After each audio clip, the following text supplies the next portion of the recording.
What's up, anime heads? Over here at DFPN, it is hashtag spooky season. So I know we've been bringing you the bright, colorful, great stories and happy endings of most shonens out there. But we decided to tap into the one of the darker, but nonetheless great anime and mangas out there, Death Notes.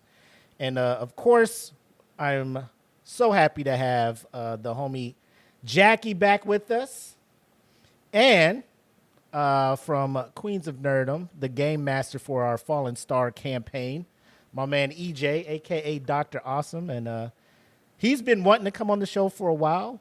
He's more of a, I guess you could say, a connoisseur of the vintage animes, you know.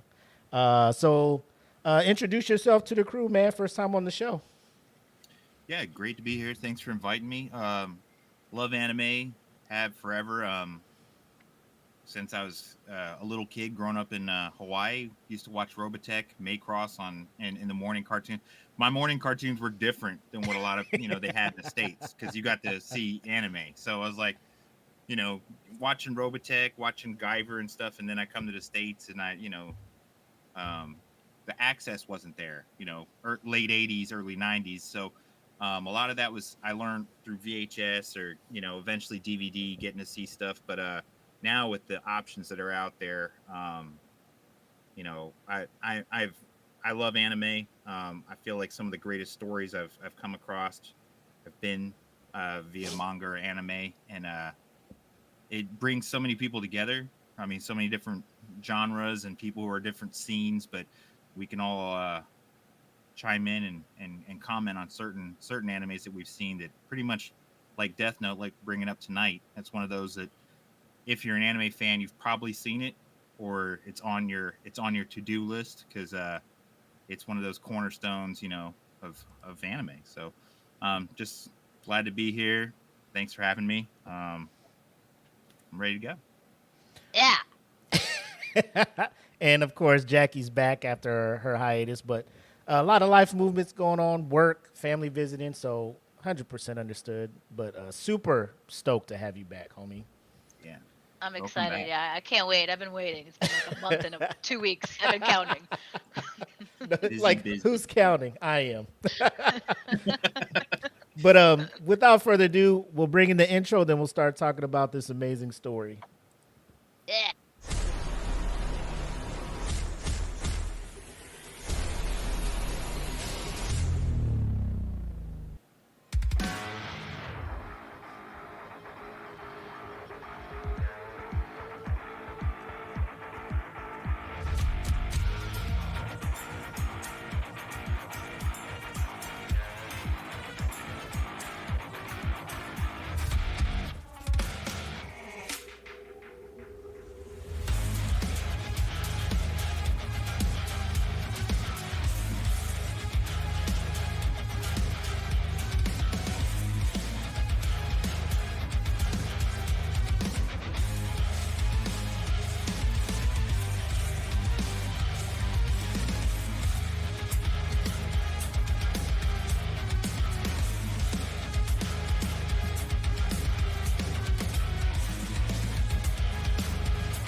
What up? What up? Like we I talked love that about. intro. Oh Awesome. man. Yeah. Shout out to I forgot the name. I'll shout them out. I'll put them in the comments. But I was going through YouTube trying to find some clips and stuff to put together for intro, and I saw that mashup, and I just reached out to the creator. I was just like, hey, mind if we use your joint for intro for it? And they were just like, yeah, you can use the. I was like, we're gonna change the music. Just they're like, yeah, you can use the just throw my name in Nice. the description. So we'll shout them out more often. I think they need more credit than what we've been giving them. So, like we talked about Death Note, it was the creator goes by a pen name Sugumi Oba. They keep their identity closely guarded secret. I think a few manga creators do that. I know the creator for Demon Slayer is also like that as well. Not sure if they're just like, man, I'm gonna be super popular. I don't need to get mobbed when I go places. But whatever, as long as you keep creating dope stuff like that, name yourself whatever you want at that point. Um, I think it's cool that he's anonymous because so is Kira in the actual anime itself. yeah, yeah, that's a good point. That's a good reflection. Yeah. Yep. So like the weird thing about this is Oba was just like, yeah, even though I'm a creator and I, worked on a Death Note, also did a series called Bakuman and then Platinum End. So, three pretty well known in Japan manga series, but they never were really a reader as a kid. They were just like, we just watch TV and movies and things along those lines, and so just use the creativity from watching that to create what we have here. They said that seeing some movies and things that deal with Shinigami and stuff, which we talked about Bleach on the previous one, but it seems to be a theme in most anime, not most, but like the the whole other side of life. Like there's things happening outside of life, very supernatural, very spiritual. They love the paranormal. They really do. Oh, 100%. And there's several anime that get into the paranormal stuff. And Yeah. I'm here for it. They do a good job telling the story that way. But another thing to note for Oba is that they do their best thinking, or so they said in an interview, sitting in a chair holding their knees, which is kind of like with what L does. Yeah. And so I'm just, the more I was reading about the creator, I'm just like, there's small little nuances, like you said too, Jackie, like just having the pseudonym instead of just going by your name there. But so we've all seen it. I know you guys just recently seen it. Every time we do the show, like obviously we've all seen it, but then I've never read the manga, so I go back and start looking at the manga and stuff, and it's just a whole different aspect. Like it tells the same story, but like from you get a different version of it, if you will. A little bit more gruesome as well. A little bit more graphic too, with some of the deaths that happen throughout the manga. I think a lot of that has to go with the fact that it as an anime, it was part of the shonen, so it's like they didn't want it to be as graphic, like because then sometimes it sets it over into the more adult themed stuff. So some people even said it should have been categorized as that just because of the level of the philosophy behind it all. Like if you sat back and actually judged it, it's something more on a level that maybe it should be for strictly adults to think of. But I think that being that Light is a teenager, it fits. You know what I mean? So I think that people undercut the level of understanding that a lot of people his age probably do have when viewing that story, and how it it might spark thought and conversation. That's a good point that you brought that up, because even though I have on here that more than 30 million copies were sold in Japan, and however in a lot of countries it was banned, like China for example, and the biggest thing I found this is, I guess kids were buying they were purchasing the Death Notes, and then they were writing the names of people that they dislike in the, like their teachers and acquaintances. Yeah. I do it. So, and it was kids. I do it. Yeah. See, you know what? I did that in junior high in elementary school, but it was just a regular notebook that you just passed between friends. Right. Just little notes that you folded into a little football. I can't stand this person, Get the list of people that are right. This is my list. But if you also look at anime back in like the 80s, 90s. Hold on, real quick, Jackie. Real quick. Sorry to cut you off. Eric did give me the international, like we haven't taken our shot. Okay, hold on. I got my soju. Ooh, we fancy over here. I'm just over here with Malibu coconut rum. So. Oh, ew. I'm with some Bacardi rum. So. Cheers. Cheers. Yeah, look at that smoke. Oh, I should have brought my smoke pit. Oh, I suck. That wasn't a pleasant sound. Yeah. No, it's not rum is not usually my go-to. And I didn't want to just take a shot of Crown and sip on Crown. So I'm like, let me mix it up. Oh, It's the worst decision. That's also a lot of sugar when you have Crown and. Don't worry about what's Whatever. happening over I'm not judging you. Don't You worry about drink what's whatever. happening. But we But started no, I was dabbling. gonna say back then, like a lot of manga that's gruesome like that, Mhm. which is great. The art style and everything was good. You notice a lot of themes when Americans wanted to try and take the manga and make animated adaptations of it. They would censor a lot. Perfect example is also Sailor Moon. Like a lot of Sailor Moon was changed and censored. Full Metal Alchemist, like a lot of stuff was changed and censored based off of what Americans thought was like okay to show based off of like what the original art was, but a lot of that gets lost. But nowadays I see it's different. They've actually been like staying true They're more to the learning that manga, it's not but just a children's, because that's their mentality. Is if it's animated, yes. it's a child. It's a child's movie or a Or child's. maybe they think like well, this case is Death Note. People are dying, so I would think they don't think children, but maybe like 14 and up kind of Mhm. thing, I guess. But Yeah. still, like, um, it makes sense why it differs, but it still doesn't differ a lot. It still lines up with the story. They didn't create like a whole separate storyline Right. compared to the manga. It's just the manga is more, in my opinion, from what I looked up. I didn't read the manga, but I looked at the panels and everything. Right. Like it's very beautifully drawn. The illustrations, I think the illustrator is Takashi Obata. Yep. Yeah. It's the And illustrator. he is amazing. Yes. Yeah. Did a really great job with the concept. Apparently, Ryuk was supposed to be super handsome, and they were like, no, we can't. He's got to be like different looking. So Yeah. they changed his whole character design and had him look the way that he did because they didn't want him to look too human. He shouldn't look human. Yep. Which I thought was interesting. Yeah, like his elongated limbs and so forth to try to, because when you're dealing with the Shinigami, like if you see anything they throw Shinigami in, they usually range from like these total bizarre looking creatures. And I mean, to some of it's comical, to us, we would think, oh, but in their culture, I mean, they range from, the little heads bouncing on the ground with googly eyes to, fearsome looking creatures, but they're all fall under the Shinigami as in types of demons or types of evil spirits. So, I mean, their appearance, it ranges so much, but I'm sure a lot of stuff when it comes to the American adaptation, they've got to look at it as, would the Americans buy off on it?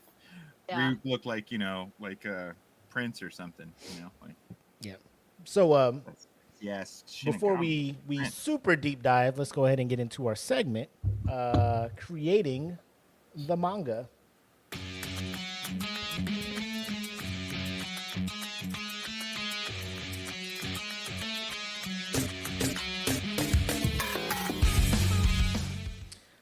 So we already hit on some super dope points regarding that, but the one point I wanted to bring up, and it really like stuck out to me, is like this manga from beginning to end, 108 chapters, right? Only I think 12 volumes, and it sold 30 million, and the only one on the list of like best-selling manga of all time that had less volumes and sold more was Devilman. It only had 5 volumes. Really? Yeah, it only had 5 volumes, and that sold 50 million. But that was back in the 70s, but I think Jackie, you brought up a good point, and I kind of figured that's probably why it didn't sell as much, is because the topic that this story covered, a lot of countries were just like, this is probably not a good idea to have this, bringing this running rampant over here, because people are, creatures of we do radical things at times, and somebody would have just picked this thing up, kind of like in the story where Kira, who ends up being Light, his alias, builds up a cult following, and people start believing in that, so that's not saying people don't do that in real life. We've had numerous cults that ended up killing themselves over some weird radical belief. So other countries were probably like, it's probably best not that we bring this stuff to our country, But for those who don't know, and we kind of skipped over it, in our apologies, but so the synopsis for Death Note, if you haven't heard, or which I feel is kind of It's like ingrained in pop culture at this point. Most people should know. If you don't have a deep understanding of it, you should probably know the surface level. Jackie mentioned it. Dude writes comes across a notebook, the death note. You see the face of somebody, you know their name, you can write it in there, and then they'll die. Pretty simple, right? So the story follows Light Yagami, a genius high school student who discovers a mysterious notebook, aka the Death Note, which belonged to a Shinigami named Ryuk, and grants the user the supernatural ability to kill anyone whose name is written in the pages. The series centers around Light's subsequent attempt to use the Death Note to carry out a worldwide massacre of individuals whom he deems immoral, and to create a crime-free society. Using the alias of a godlike vigilante named Kira, and the subsequent efforts of an elite Japanese police task force led by the I can't say that word. Enigmatic. I guess, yes. Detective Whatever. named L to apprehend him. So, I mean, the basis of the story seems pretty solid. Like, you would think somebody who had the ability to rid the world of all evil people would just be considered a hero, right? Well, that's the philosophical question. That's the balance of, like, I mean, just looking at it, like, it's in society every day, be it criminal justice. You look at the fact of punishment versus redemption. Mm-hmm. There's those that believe everyone deserves a second chance, or those that say, hey, it's not for me to judge, it's for society to judge. And then there's those that believe, hey, you did the crime, you do the time, you did something bad, you deserve to be punished. So you look at that whole philosophical question, and Light brings it into there as it's simple to him. And it's strange because he's such a genius. I mean, he is like an extraordinarily gifted mind at a high school level. Mm-hmm. And he looks at this, and to him, it seems so simplistic. If you when you're watching it, you see he doesn't even wrestle with the idea so much as just like the awe of the power, and he wants to see. He just immediately starts exploring the ways in which the Death Note works, how it can work, right, how he can use it, instead of going, should I do this and shouldn't I do this? He doesn't even weigh the philosophy of it. He just looks at it as, look, I have the power to change things. I'm going to do it. I think the cool part about that is the initial, skepticism he had when he first got it. He's looking at it. He's just like, he watches the news, sees this criminal, all that stuff. He's like, if I'm going to try it out, what harm would it be if I chose a criminal that I feel nobody would miss? A petty person would have been like, I can't stand this motherfucker at work. Jot, jot, jot. Like, he wasn't on that level. He's like, let me pick somebody. If this was to work, this person dies, nobody's going to be like, oh, shit. Like, what the hell? Like, oh, shit, he's gone. Well, that's one less bad guy on the planet. So I think that's the first thing that he tries. And then he's just like, oh, shit, let me try something else. And like you said, just instead of just looking at the base rules, he starts doing random things like, does it have to be in the thing? If I could just tear the page out, I could carry the ability to kill somebody, and then I could just tear a small piece off and write it. And he just kept finding different ways to manipulate and becoming more and more devious with it. And then people are just, oh man, this guy is. It's just crazy because Ryuk does what he does in the very beginning out of boredom. Yeah. But what are the chances that it comes across that someone's so profoundly in depth on his? I mean, for anyone to get it, the chances that Light gets it, and Light is so. I mean, if you were Ryuk and you sat back and watched, this kid takes it in a matter of days and just. I mean, seriously, he's like a scientist with his approach. He's just like simply just figuring everything out, and he just goes, I'm gonna try this, I'm gonna experiment with this, I'm gonna do this, and he's on it, So I'm sure it was like cured boredom right away. That's for sure. Like, wow, this kid's crazy. Like... Yeah, I think that what the entire story talks about is this feeling of that sense of justice and what that actually means, what justice actually means. It tests morality. Like, yes, I'm a smart person, but do I have the that morality to understand that this decision I could make is not necessarily the correct one.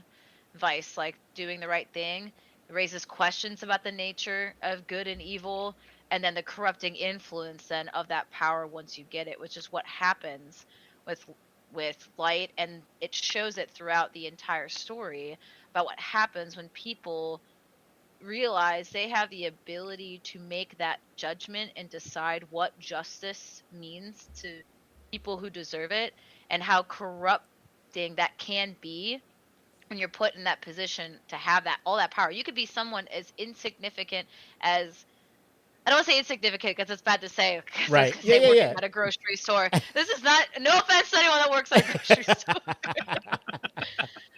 But compared to someone that's like, let's say like a CEO or a celebrity or someone that's like in, very influential and a lot of people know and they have a lot of power already just being in that position versus someone that's just living day-to-day life and, working like your normal 8 to 4, 8 to 5, 9 to 5, whatever job, taking care of kids. And now all of a sudden you have all the power in the world to determine people's fates and decide who gets to do what, or what happens to who, depending on the type of person they are. It's crazy because then you see like what people do with that, and I can see why the story is like it's so good, but then why some people or countries are like, yeah, absolutely not. Yeah, We don't need that thinking in our country. Right. These people need to stay in their lane. They Yep. can't be feeling like that they can do something actually good. They need to be a nice stay-at-home person or work 9 to 5 person, and you stay in your lane. You go here. Yeah, I mean it's crazy to think, somebody having the ability to have the power of life and death, and it's to do it from a distance by just writing your name in a book. Like they don't have to see you in person. It's not a hand-to-hand combat. They don't shoot. It's just, I saw your face on the news. I know what it looks like, and I know your name. I have the ability to take your life from a distance. So the premise or the idea and what he would like to do is very noble. It's just the execution of it is where it starts, because he, like you said, he's already at a genius level of intellect. So now he's almost like a evil genius at this point. You know what I'm saying? He starts losing his sense of morality at one point, because now human lives become just chess pieces. It starts, the Death Note itself, the book itself, starts to obscure the lines between light and dark. Mm-hmm. I mean, noble purpose doesn't mean that you don't commit atrocity. There's been many times throughout history as mankind has had a noble goal or the best intentions, and still it's turned out to have disastrous outcomes. So in this, you're seeing that develop. Even the greatest mind, I mean, Light is a genius. It's from the beginning. You notice, I mean, the kid is able to do, even there's a part that I was watching where he can write with both hands. Yeah. So he uses that later in the story, and when you're watching it, you see, I mean, this kid is able to absorb information, write with one hand to do homework, do the other hand, he's doing the Death Note while, watching a video camera on another. I mean, his multitasking alone, makes me feel like, my IQ is very low just watching him. So, I mean, the lines of light and dark. And I mean, like you said, when Willie you just said that, he had a noble or initially a noble idea of punishing those that deserve to be punished. Mm-hmm. But then you come down to, should any one person be judge, jury, and executioner? Even the most noble of people, should they ever have that power? Because I think once you get that taste, like you just try it or realize you have it, as soon as you get that taste, it's not, there's a difference, I think, where some people will just do what Light did, right? And just full send. Whereas like some people might do it and be like, okay, only on Wednesdays. Yeah. Only on my off days will I commit mass murder. On Wednesdays, I wear black. It's my dark day. Laundry day, I start writing names. Yep. Doing laundry, I got nothing else to do. I'm just like, Chores, Yeah. One thing I found though I thought was interesting about when this was written is it was initially supposed to be a one-shot story. Yeah. The creator submitted it to Shonen, was like, nah, They're not see gonna what take happens. it. Yeah. And they're like, hey, we love it, keep going. And he's like, oh, all right. Yeah. And I guess in the original draft, he actually created, it's called a death eraser. So even though you could write in the notebook, he originally had an idea that there was also an eraser that could erase the names that were in the notebook, and thus bringing them all back to life. Oh wow. Oh wow. Yeah, but I That'd guess be he interesting. decided to remove it because that would make the main character too powerful to just like go back and forth. And also, Light's already a sociopath. Imagine being a sociopath and a narcissist, and you just, I'm gonna kill you. Now I'm gonna bring you back to life. See what I can do? Oh, Right. I'm gonna kill you again. Now I'm gonna bring you back. The lessens manipulation, like the that is impact. crazy. It really would have, if they kept it, it would have lessened the impact, Oh. because Yeah. the fact that when you make that decision pen to paper, it's done. It it makes the fact that he could make those decisions so easily so much more impactful. You're just like, it doesn't seem to hit him at all. I mean, with the first gentleman, it does, but I think it's more of a shock that it actually worked, Right. more than him being hurt. Yeah, You he had know, a smirk on his face as soon as it happened. It was Exactly. immediately, he's like, oh, Yeah. this is what I've been searching for my entire life. Because he, at one point, I think he was already losing purpose because He was just already too was smart. Like he reached his peak. Right. He is the perfect example of when you reach your peak in high school. Like, What else that's is there happened. for He me to reached do his in life? peak. Yeah. What is it? Where is he going? He's gonna be 30, and It's Uncle Rico, man. doing nothing eventually. I Nice. don't know. Yeah. He reached his peak, and he's like, "Is this all there is? Like, this is what it is." So now I'm just gonna become the top. Like, he already knew he was just gonna be this. In my personal opinion, he was already had that sociopathic tendency where he's already like, I'm already better than everyone. Like, this is not enough for me. Like, I'm just gonna live this life where I'm just gonna be at the top and no one can best me. Mm-hmm. Yeah, he's very egotistical. I mean, he had a right to be, but yeah. I mean, it's amazing that you mentioned it was only supposed to be a one shot, because it actually was. Wasn't it 2003 to like 2005 or 6? How long did the 3 years. 2003, 03 to 2003 years to he was writing. 2006. There you go. I was like, that for a one shot, it went on for 3 years. That's pretty crazy.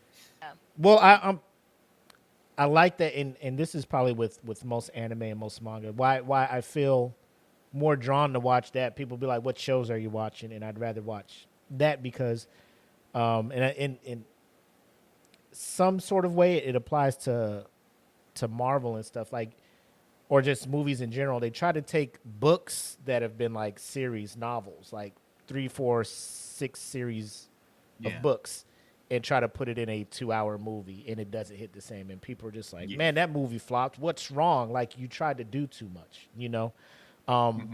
With anime, they just, it's a weekly episodic story that you get to understand the characters, you get to grow to like them or hate them.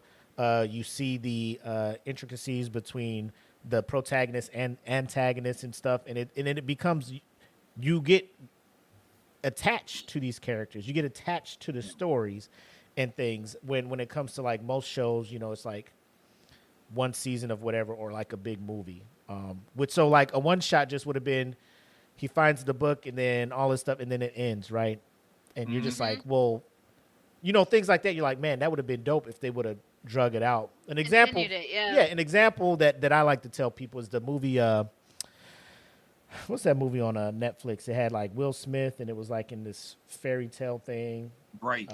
Oh yeah. Right. So Bright, I'm just like, if they would have like fleshed that out and had a season with episodes or something to describe, kind of give backstory instead of like throwing the viewer into this world, and I have like 110 minutes to try to fucking understand everything, the past, and why it reflects on the present and what's happening with, you know, like I probably would have been more invested, but I'm just like, it's a little too much to just try to throw on somebody. So I think with Death Note, and then the beautiful thing about Death Note, one, like no fillers. Two, it just had the one story. Like, this is what it's going to be.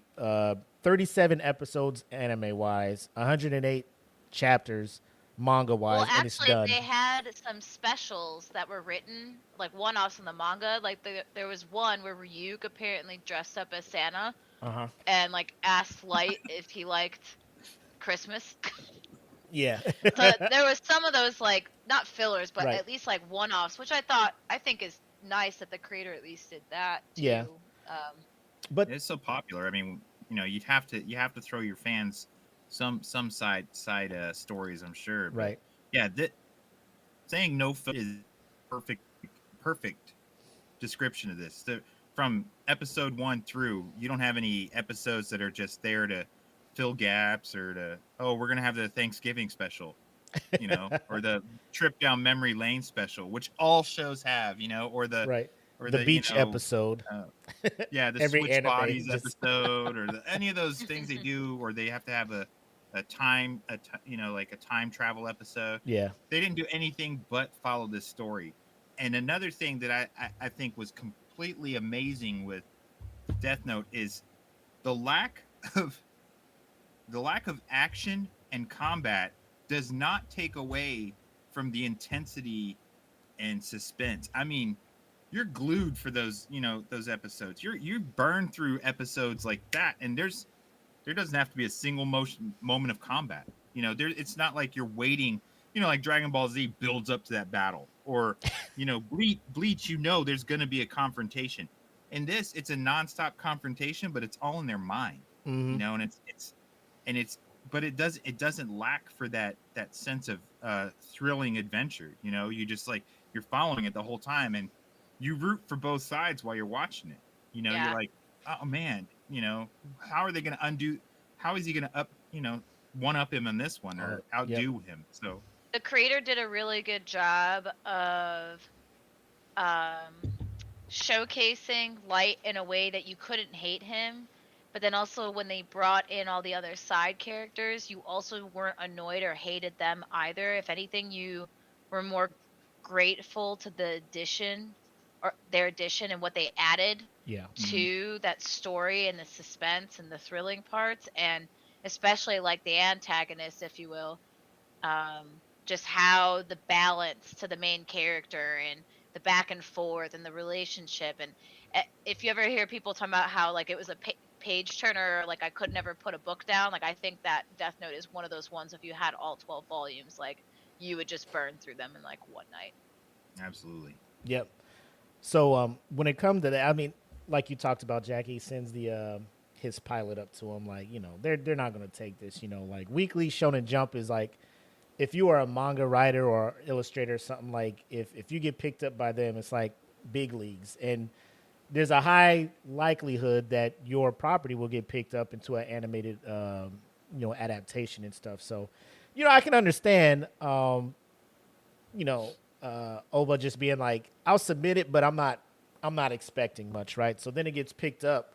So the great thing is the great / super weird thing is the illustrator for Death Note. They ended up working together on the other two that he did. The what is it? Bakuman the Bakuman and Platinum End. So they worked together. Oba was the writer, and Obata was the illustrator. The weird thing is, like, they rarely met in person, right? So every time they start working on, they would meet with the editor. Like, one would meet with the editor, then the other one would meet with the editor, and then they would, like, that's how information was passed from one to another. Like, Oba would come by with dialogue and stuff like that. The editor would get it, give it to Obata, and then they would start the penciling and inking of the panels.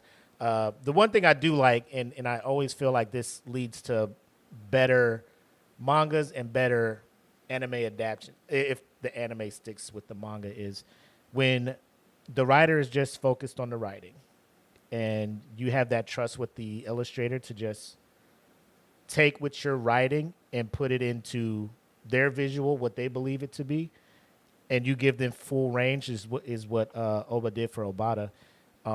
You get I wish I had saved some of the panels and stuff, but Jackie, you've seen them, and you see like how it sets the scene, and how Oba is just strictly like, there's no filler, there's no like unnecessary fluff. Like, it is very the tempo is very point A to point B with this.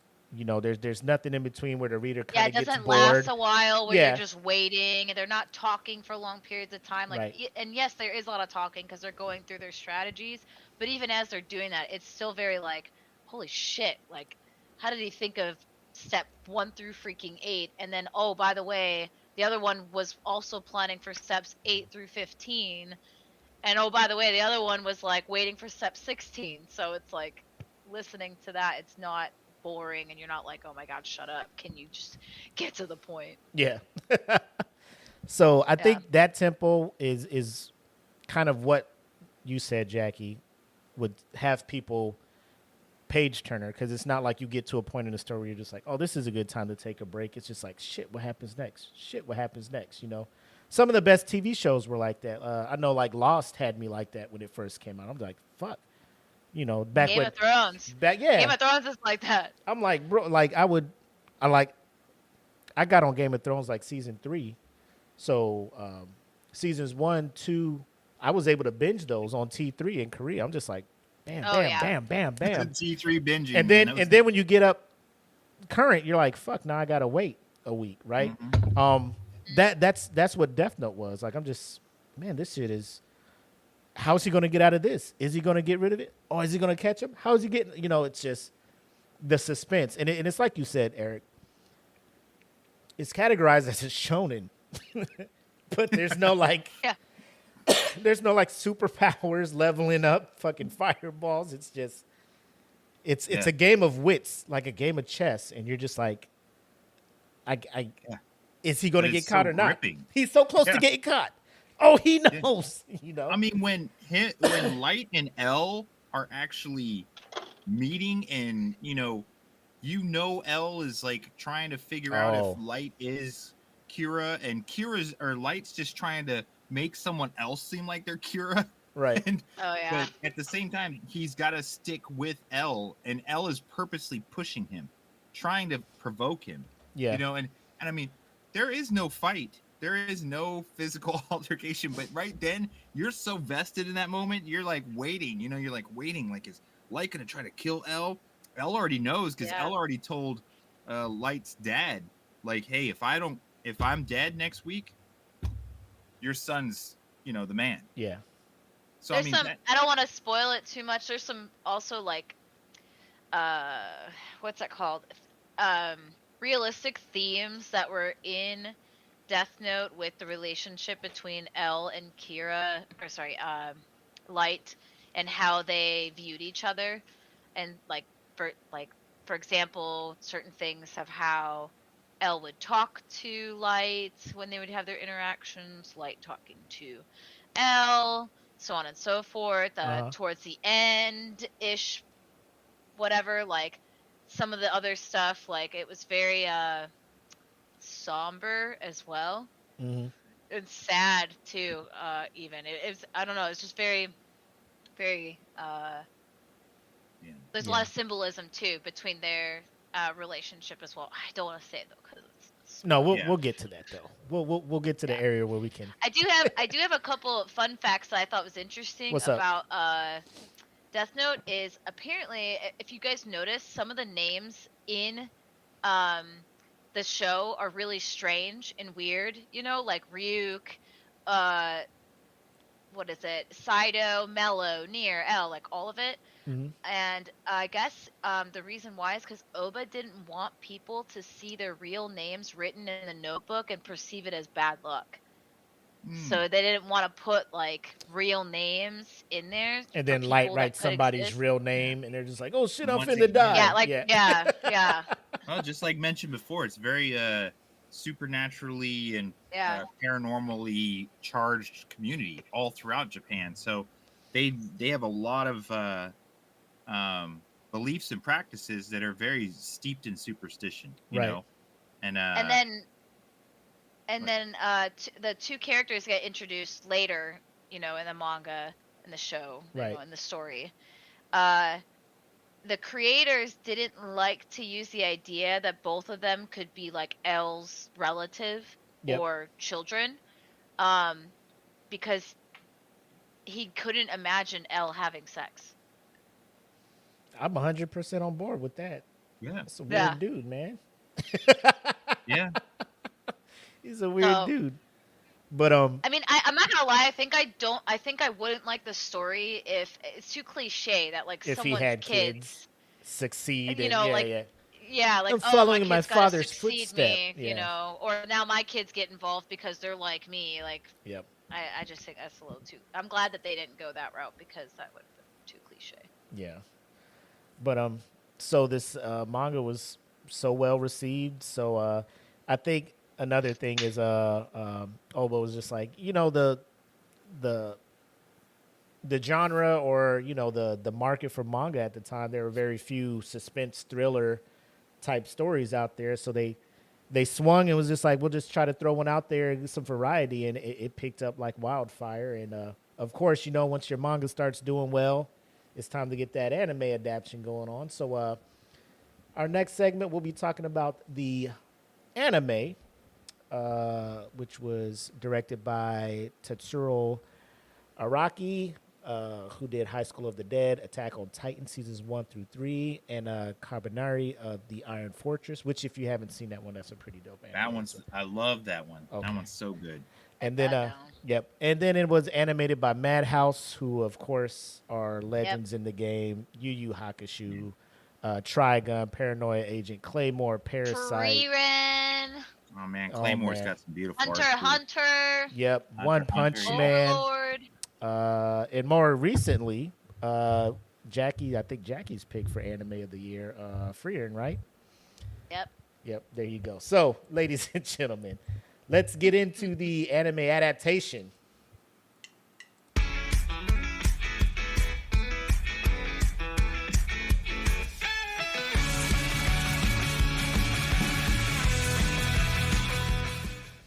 And we have Jackie in the building, so of course, we would be remiss if we did not allow her to talk about the music, because she is all about the music when it comes to these shows. So the floor is yours, ma'am. I do have the first and second opening already written down. But yeah, so the first opening, it's called The World by Nightmare, and if people don't know who like Nightmare is, they're more of like your punk rock type of band in like America, if you will. But they end up doing this like opening that's, anytime that anyone hears it, it's like listening to, I don't know, a Naruto opening. Like as soon as you hear it, you're like, yep, this is Death Note, and everyone like headbangs and does their thing, and they just love it. So I thought that it was really great. Like I think this band is sick. The other one is the second opening, which I personally really like. It's got that screamo, and I think this is one of the first animes back in the day, not the first, sorry, the few that were actually using more darker tones and music on top of, like for openings, not so much the OSTs that are in the background, but the opening itself where they're introducing more screamo, if you will. Yeah. And that band is called Maximum the Hormone, and their song is called What's Up People. It's just a sick opening. Sometimes I forget like how good the openings were in like older animes back in the 90s, early 2000s, but the openings, both of them are great. And what's interesting is that the anime was only adapted into one season, but it's just 2 parts. Yeah. So you have your first part is like the one opening, which is the world, and then What's Up People, which I did think that was interesting. They stuck with the theme of the world, and then Nightmare is the band, with like the show. But then they went like, I still think the song fit, but then it's like What's Up People. So I always make jokes, and I'm like, it's like What's Up People? I'm still here. Yeah, and then you have. And then you have like just the looming, like, you know, the choir always in the background throughout the whole show all the time, when like he starts writing in his notebook and he's going crazy and the choir's just getting louder. That's a memeable thing. Like you'll see certain TikToks, people are like being thought or like having inner monologues, and that'll be playing in the background and stuff. So it's a very like I said, soundtrack really sick. it's ingratiated in pop culture at that point. You know what I'm saying? And I think another thing that's pretty cool is um, the same band that does the opening for the parts of the season also do the ending for it. So Illumina was Yeah. also performed by Nightmare, the ending for part one, and then Maximum, the Hormone, did the ending as well. What is it? Zetsubu Billy, Yep. and they've done openings and endings for multiple anime. I know Maximum recently just did, and we'll talk about Chainsaw Hero in a future episode. But the thing about Chainsaw Man is each episode I think had a different ending. Like it was never like a batched ending, and I think episode 3, the ending was done by Maximum the hero. And the Nightmare also did the opening for Claymore. So it's just one of those things where you're just like, like certain bands, they just have it. And like recently, I think Creepy Nuts, who do the opening, bro. Don't even get me started. Bro, I think they're about to be the next up. Like Lisa had it on lock. You know what I'm saying? Mrs. Green Apple. Yeah. We got Lisa. Yeah. So there are certain bands that, if you listen to their albums, you're like, man, these are pretty good. But they also know, like, they're very strategic with like the music they make. They're like, this could possibly be an opening for an anime. So, it's a thing. But the music across the board, I think the opening and ending is good. But I'm as I gotten older, I learned to appreciate like the soundtrack while the show is playing and how the music fully embraces you into the moment. The whole theme brings you into it. It like ramps you up because not only are you already like your heart's racing because you're like, what's gonna happen? Now you have the music that just adds. The choir to in the back anxiety. singing. You're like, something's about to happen. Yeah, the Yeah, choir was definitely. Yeah, that and Somebody I finna also die. feel like the music in the actual like episodes, like one of my favorite is when Light is following the recently widowed woman. Oh my god! The music and the way that, I know it's not real camera movements because we're talking about an anime. Right. That's actually my least favorite episode, by the way. I know. That made you hate him, huh? You're just like, this motherfucker's got to go. The feeling that they conveyed through that episode. I mean, that episode does an excellent job of just kind of bringing you in the moment. I mean, brings your feelings in it, and they don't, like I said, they don't have actual camera movements, but just the way in which they flesh that out with the music and the action on the scene. It just, I mean, it pulls on your heartstrings, man, for real. Cause you're like, to me, it's a step in the story where Light's taken another step beyond just his noble cause. At this moment, you see he's willing to go outside of what is morally acceptable for his own goal. Good, to protect himself. That's why I feel like it's such a pivotal episode, even though, like Jackie said, it's a hard episode to watch. It's tough. Oh, but because you think she's getting away. Yeah. Well, also, I'm like, sorry, she's. I gotta talk about that episode real quick. Okay. Because I was watching that, and I'm looking at Steven, and I'm like, didn't he say he was gonna go home? What is he doing? Why is he still following after her? Also, why isn't she questioning? Yeah. She just keeps talking back to him, and then she just ran. It's like when you're playing a video game, and you keep pressing A to talk to the character, and the character keeps telling you more, but you should just go home and start the next part of the story. That's literally what was happening. Like, why is this? This is the worst.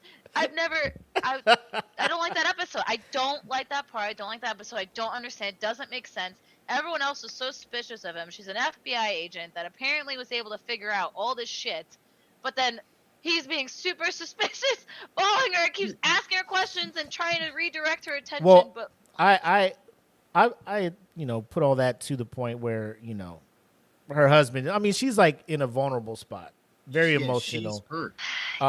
Like she knows enough or whatever research she had to know that Light is suspected and not to give her real name out because Kira's around and all he needs is a name. That's X, Y, and Z. Yeah. But she was just, I think Light just preyed on the fact that he knew her, the vulnerability of that, which that's kind of along the lines where it's, like, was he the bad guy up to that point? You're just like, well, he's just getting rid of criminals, you know, and I get why, you know, the investigating force is after him because you just can't have people killing people without trials and stuff. But like when he started crossing over to killing legit innocent people to protect himself, that's when I'm just like, all right, this motherfucker's got to go now.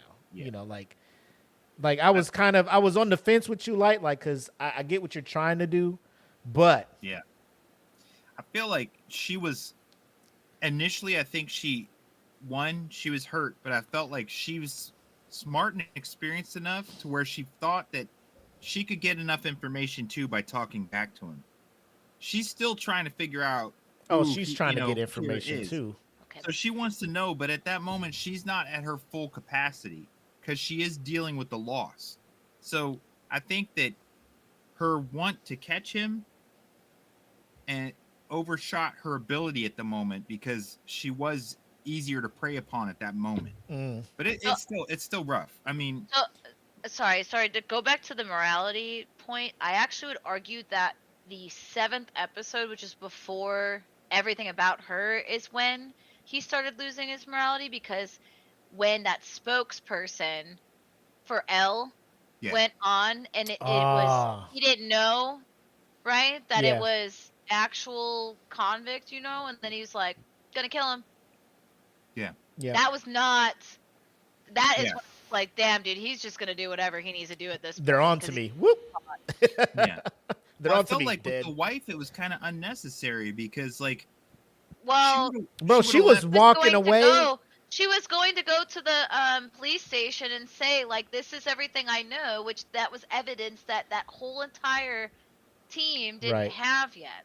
Well, so he was like, because he knew how brilliant L was. If L had that information, it would have sped up the suspicion. He knew he was already under suspicion.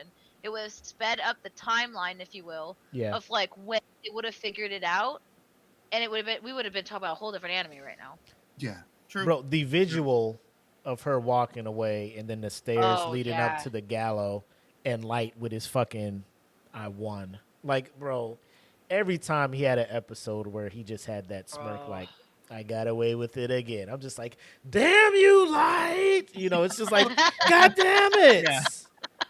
Fuck. Yeah. But I mean, it's just such a great show, to the point where, I don't know, some people take Rotten Tomato scores as the gospel. Some people don't. I will say they are better than IGN when it comes to like grading shit. Oh yeah. IGN needs to stick to video games and not fucking. IGN jumps in. They throw. How much money did they give IGN? That's all it is. Like, did you give them did you flip them out? IGN loved it. We loved 9 out of 10. Great story. He's counting his money. He's like, it was great. Yeah, great. It's good. IGN literally stands for Imagine Games Network. What are you doing? Rating on fucking anime or TV shows or movies. Stick to what you think you know, which is, I would say when it comes to video games, they're a little bit more right. Yeah. They're about 60%. Yeah, they're okay with video games. But stop, like, movies and shows. Like IGN 3. I'm like, get the fuck out of here, dude. Like, you don't know what you're talking about. But I mean, go ahead. No, you're right. I was just go ahead. I was just backing you up on that. Yeah, Rotten Tomatoes. I'm done. Rotten Tomatoes critics give the anime 100% certified fresh. 100, yeah. And critics gave it 96%. So I mean, it's like not critics, but like the audience, like people the people that matter. Yeah, I take them more than I do the popcorn is more than the tomato to me. Is who's gonna give it to you for real? But I mean, I also looked up some of the ratings just to see, because I mean, IMDb gave it like an 8.9, which is pretty high for IMDb when it comes to anything outside of like Shawshank Redemption. Yeah, exactly. I love Shawshank Redemption. That's a really good movie. I do too, but IMDb is just like, this is fucking the pedestal of movie making, and I'm just like, if you're not Forrest Gump or Shawshank Redemption, you lose points. You're at 8. You get a solid 6 on a good day. But no, I checked some of the anime fan sites, and one of the anime. I think it's called My Anime List. Yeah, that's where I went. Yeah. And got I have that because that's where I keep a track of my. And they're pretty good about. They gave it an 8.6, and that's pretty high for them as far as, I mean, considering that it's an older anime and it doesn't have the action in it. Because I mean, right today you see stuff like Demon Slayer and One Piece, and you're talking, serious action visuals. The special effects have gone to new levels, and for this to rate 8.6 for, being dated as it is, it's impressive. So it shows. I think back then. So one thing about Madhouse is back then Madhouse was like the Mappa. Yeah. That we know today. And also some of the founders of Madhouse, I guess one of them actually left Madhouse and became one of the founders of Mappa. Yep. Oh, okay. So it makes sense why it's an 8.6, why the animation looks so great, and there's a lot of detail that was put into and time that it took to put into the show itself, because you had people like that caring about the story that the creators told, and the illustrator and what they were trying to show, and then putting it into an adaptation that looks fantastic. The visuals are great. I think there was one episode that I saw that I was like, there was no faces on two of the detectives. I was like, why don't they have faces? I only saw that one time, so I don't know. I didn't do a lot of research into why that was a thing, so I would have to Google that right now to see. But that was the only time, and one of the female characters too, her face went, the animation was not that great. So I only saw that on one episode, and that was in the 30s. Right. So I don't know if maybe these people are just can we wrap this up? Here. Maybe at this point, Madhouse was getting overworked, like Mappa was. I don't know what Madhouse was working at that point in time in 2000. Oh, I don't know actually when the anime aired. Yes. I have when it was released for the manga. I don't have when it was aired. I should. It was late 2006, early 2007. October of 06 to June, or 27 June 07. So not even. So I don't know what was airing or what was popular back then. Which again, anime was not as popular then as it is now. So I don't think a lot. I don't know. What I have for Madhouse of everything that they did back then, if you will, is Cyborg 009, which, not gonna lie, is a really great anime. I remember watching that as a kid. It's pretty good. And then they were doing some gaming. Cyborg, there's gaming. They were doing some gaming stuff. They did Legend of oh shit, sorry, I'm looking at the manga. I forgot to mention that about the manga. Dang What's it. that? You can go All back. right, let me go back. I forgot to mention that what the creator and the illustrator, where they got their inspiration from, was from this guy named Shotaro Ishinomori, who was the creator of Cyborg 009, Legend of Zelda, not creator of Legend of Zelda, but different illustrations and stuff like that. And also this guy took credit for co-creating Power Rangers. He's known as the king of manga, apparently. Yeah. Oh, you talk about inspiration for him. Yeah. Yeah, inspiration for that. So now you take that type of illustration and inspiration, now you put it in the animation, and now you look at things like Madhouse creators of Parasite, Trigun, right? It was the first season of One Punch Man, and so I can see maybe it was Hunter, Parasite, and Trigun. Maybe they were working on all of those. Yeah.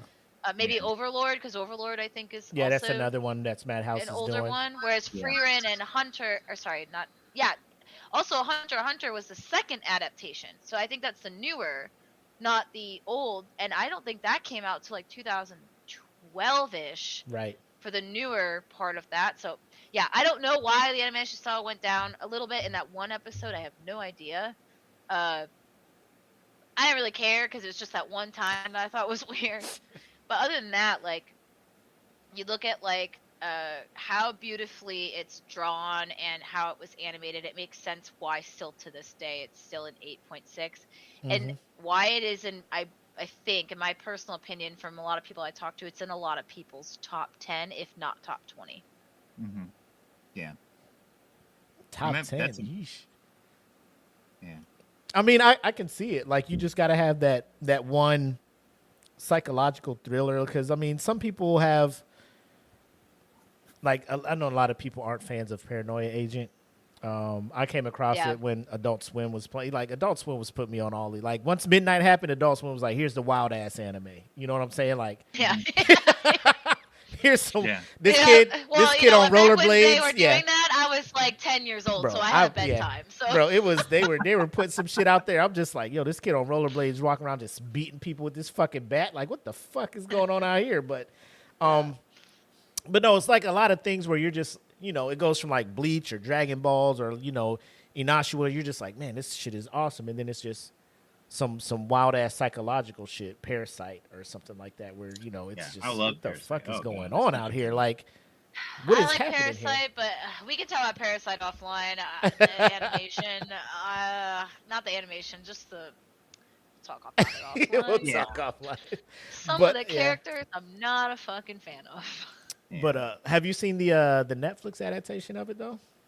Parasite no, the Gray? I'm not gonna lie. That's only 6 episodes. I steer though. away. Yeah. I steer away from the live action. No. I will tell you, because I'm the same way. When what did they do? Yeah.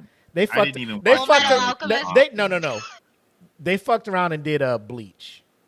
Yes. And Bleach is my boo. Bleach is my anime. Yeah, I didn't watch it. Was it good for the live action? Fam. No. I didn't think so. From what I saw, bro, if Netflix was a person, like that is where I would be like, hey IGN, here's a thing for you to like watch. IGN's like 7 out of 10. If IGN would have, if they would have said 7 or 8 out of 10, I'd be like, yeah, we're not watching that. Netflix is like, here's your check. It's not a part of it. However many thousands they get, that's how many. It is that's how difficult many to bring those together. Like Yu Yu Hakusho is a hard show to bring to, live action. When you get to the point of him facing a lot of the demons that he does, you get to. I mean, I feel like it depends on how much money Netflix going to throw at these shows to make. Mm-hmm. Because I mean, Netflix is losing money, man. Because oh gosh, we're getting a different topic, man. Because that's a whole other thing with Netflix. Yeah. But I mean, it's other things. Sorry, other things I wanted to bring up about the anime. I got really excited about some of this stuff. So especially when I found out some of the people who were founders of Madhouse also have done Mappa, which I thought was pretty dope. I'm like, no wonder why. Yeah. Mm-hmm. This is so great. But fun fact. Light's voice actor, his name's Brad Swale. I have no idea. I was like, what? I kept thinking as I'm watching the dub version, by the way. These are dub voice actors, not sub. Right. I'm like, why does this guy's voice sound so familiar? Have you guys watched Hamtaro? Yes. Bro, he's one of the fucking hamsters in Hamtaro. I was like, no wonder why. He did all 2000 to 2006. He was in Hamtaro. I'm not kidding. Hamtaro, a lot of other kids shows, and Mega Man, which I think is another one because I watched Mega Man as a kid as well. Mm-hmm. This is the only like dark show that he's done. And then Ryuk's voice actor is the same voice actor of Vegeta. Yeah. Brian I knew that Drummond. one. Yeah. Yep. And then the L actor. Have you guys ever watched the show 100 on Netflix? Yeah. That's L's voice actor, Alessandro Giuliano. Oh shit. Yeah. I didn't know that. Oh. Yeah. Cool. I was like, what? Like every time we do this, and I'm just like, most of the anime I watch is because I did the second watch through of this before the show dubbed, right? Because I'm doing stuff throughout the house and whatnot. The first time I watched it was sub. I prefer to watch things sub, because I like I feel it's created in Japan. They kind of understand the emotion and stuff that individuals are feeling, and the translation and all that stuff. Yeah. So on the second watch through, I watch it in dub because I feel when I go to these cons, it's hard for these cons to bring the original Japanese voice actors over.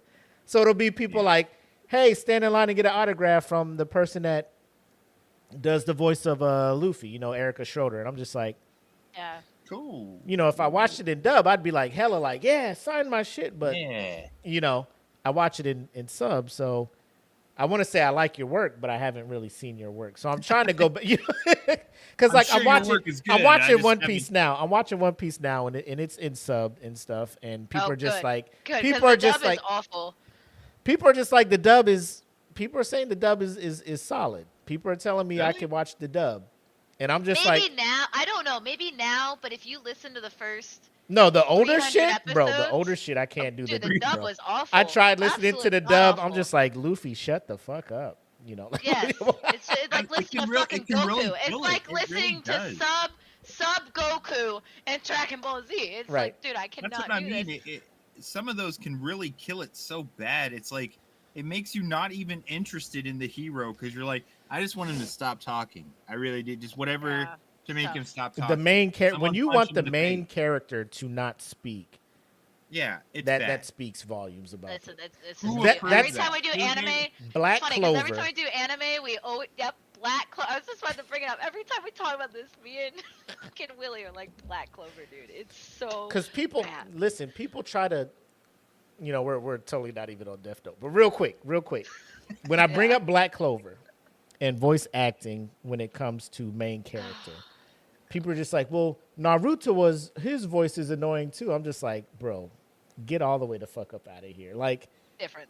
when Yeah, he I was a couldn't kid, even- like he was a kid, and you see him grow into the like it. Mm-hmm. He was nowhere near where Asta shows up on the screen, fucking energy on 1,000 for no fucking reason, the whole episode.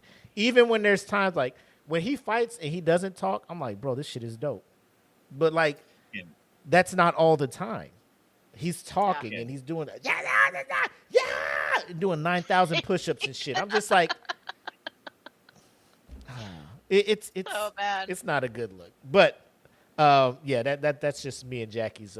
That's our vice. We always go to Black Clover. We're just like, bro, watching that anime just to get to the end of the anime was a job. It was like watching season fucking 2 of or season 1 of Iron Fist on Netflix. It was just like, Oh, I have to watch it because Defenders is coming out. I want to know what the fuck is going on. So, but do you really? like me and But me, to go back- look, me and to my go wife, back- me and my wife would sit they down. Could just put It's a, it's a 7 little o'clock, smiley face over Finn, whatever his name is, Bro. that plays Danny Rand. Just put a smiley face on it. Me and my and wife just let would it go. just look at each other, and So be like, bad. "It's 7 o'clock. We can get like one episode in," and we would just turn it on, and we're just like, "Oh my fucking god!" bad. Like So bad. we're not enjoying it. Like we could easily just be like, "Why are we doing this?" Well, Defenders has been greenlit, so I want to know if any story from fucking I mean, if Iron you really Fist. wanted to, you can just like YouTube a I mean, synopsis. now we can. But at Yeah. that time, I'm just like, I want to be Oh, in it. yeah. I want to be in it once this shit rolls And out. I really But like the other people in Iron Fist. The other characters. when the main were character done is well. the least interesting person. Yeah, in he the was bad. and he was- We're getting way yeah, way off off topic. Yeah, Anyway, okay. back. All right, reel I it back. I want to bring it back to the sub and the dub though, because this is the fun fact. I actually never watched the ending of Death Note. Mhm. When I did watch it back in 2010, I think is when I watched it, 2009. I never finished it until today. And the reason why is because the second part of Death Note, because like I said earlier, there's 2 parts. Yeah. The second part just, like you said when you were talking about the Iron Fist, it became like a job to just. And I would, you know what? I'm not gonna say job because it still was interesting. There was still like some of that like suspense, but it ended up like it lost its spark that it had in the first part.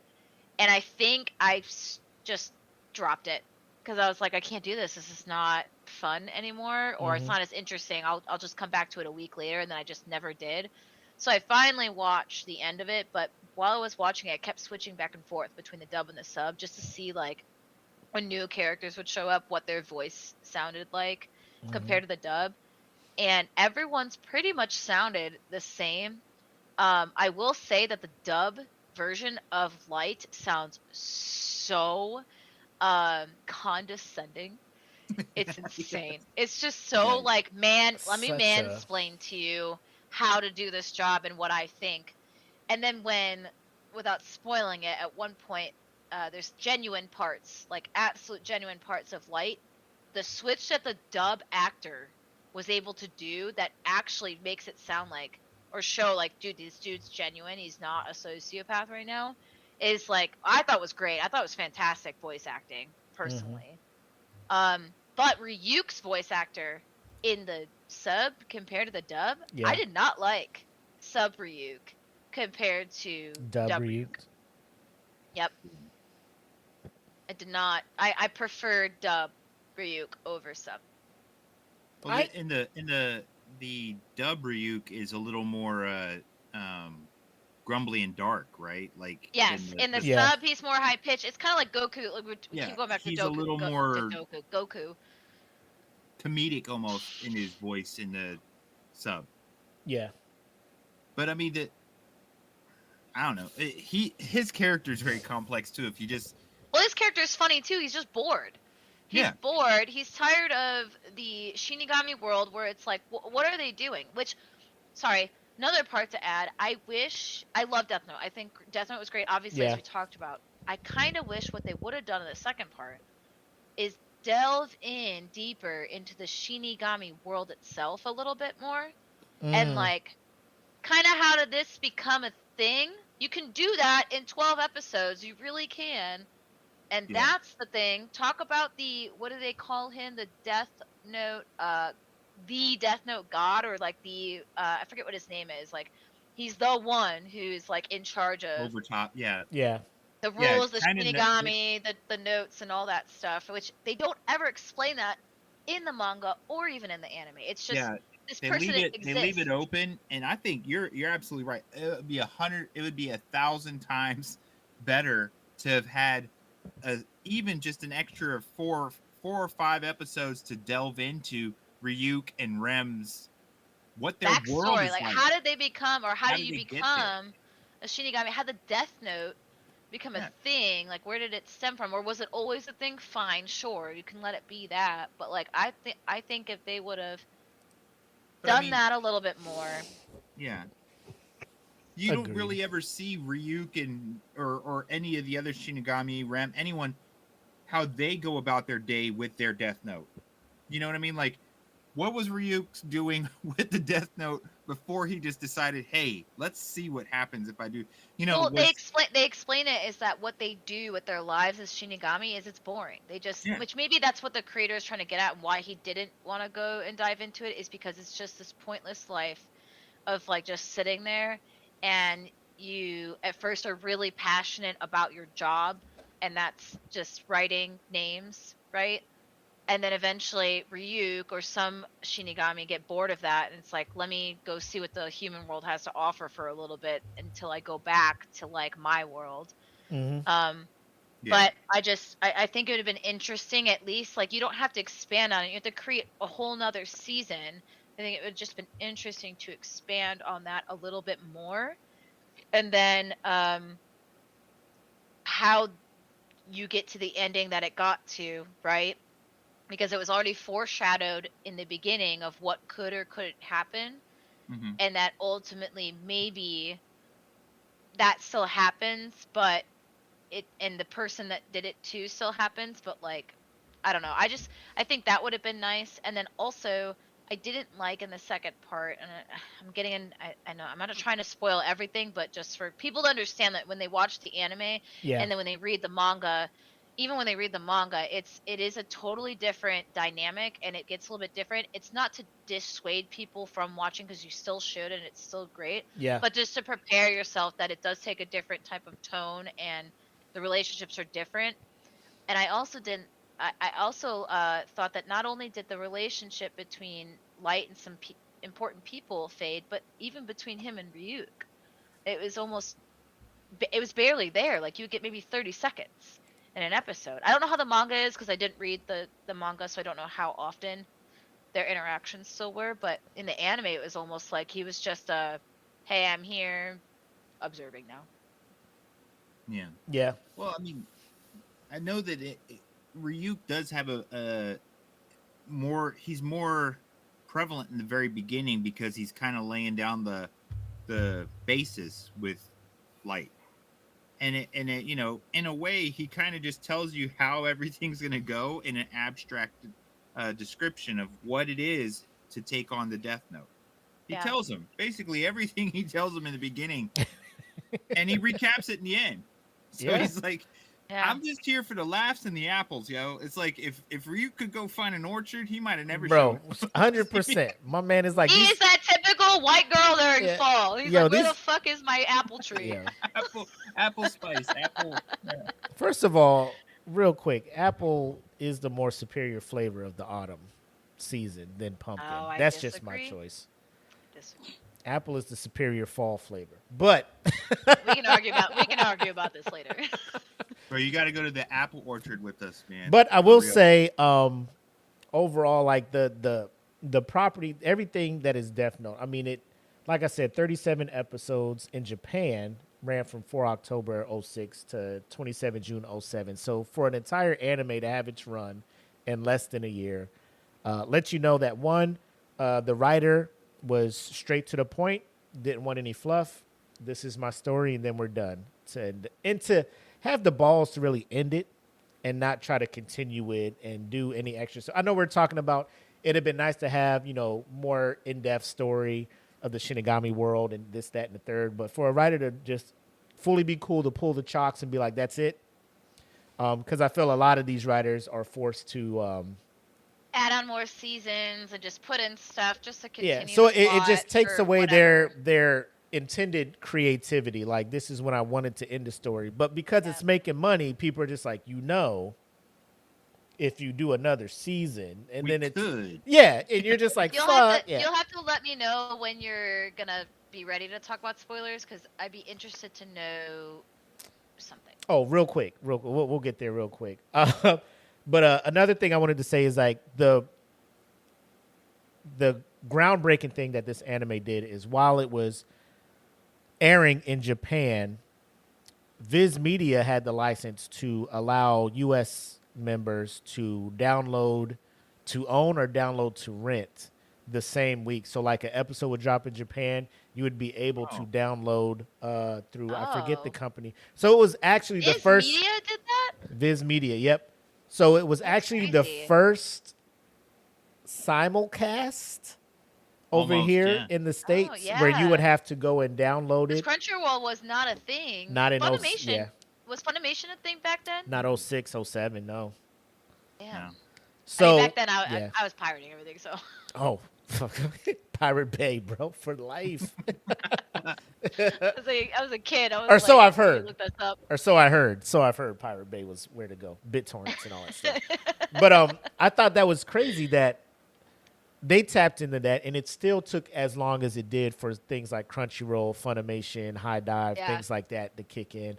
Netflix, obviously, like streaming wasn't really a thing in 07 or 607.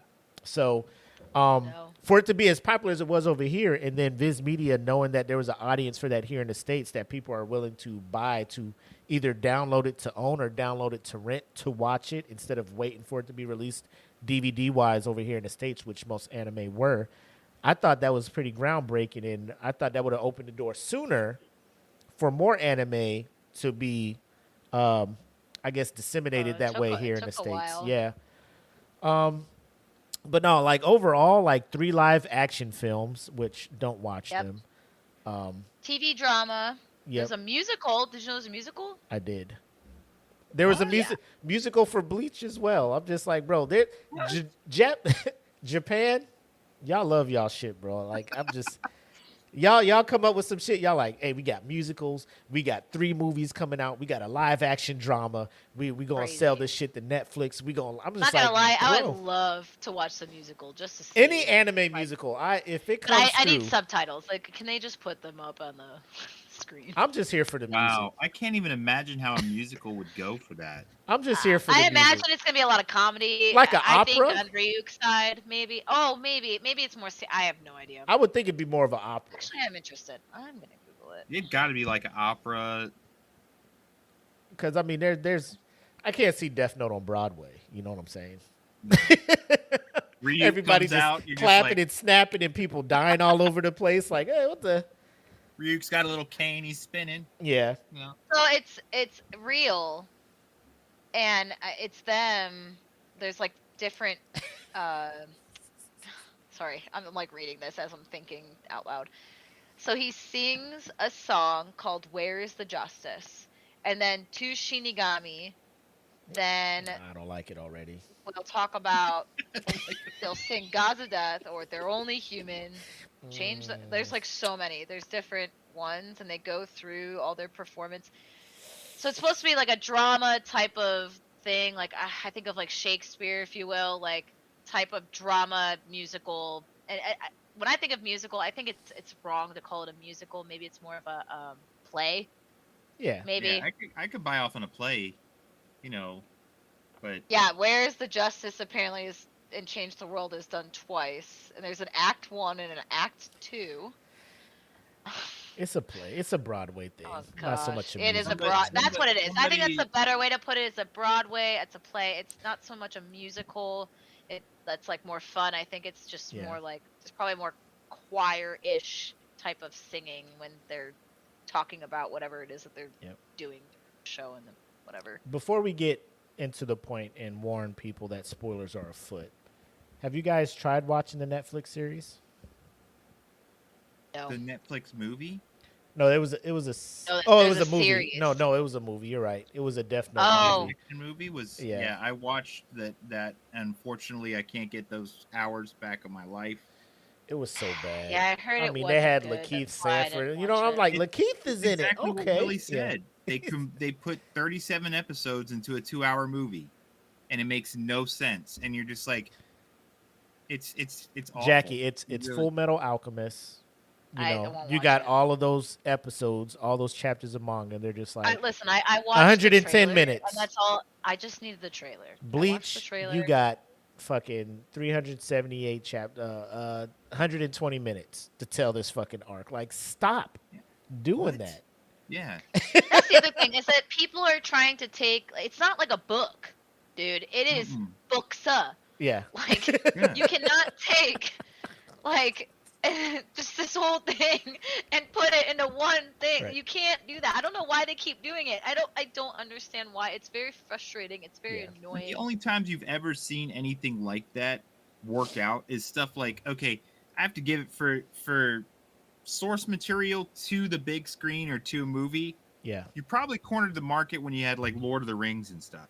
Okay, they put the And effort they in. still created how many movies did they Yeah, it's like build 10 of hours the of book? movie though, in order Yes, to get and those books. Let's not even talk about the like uncut version.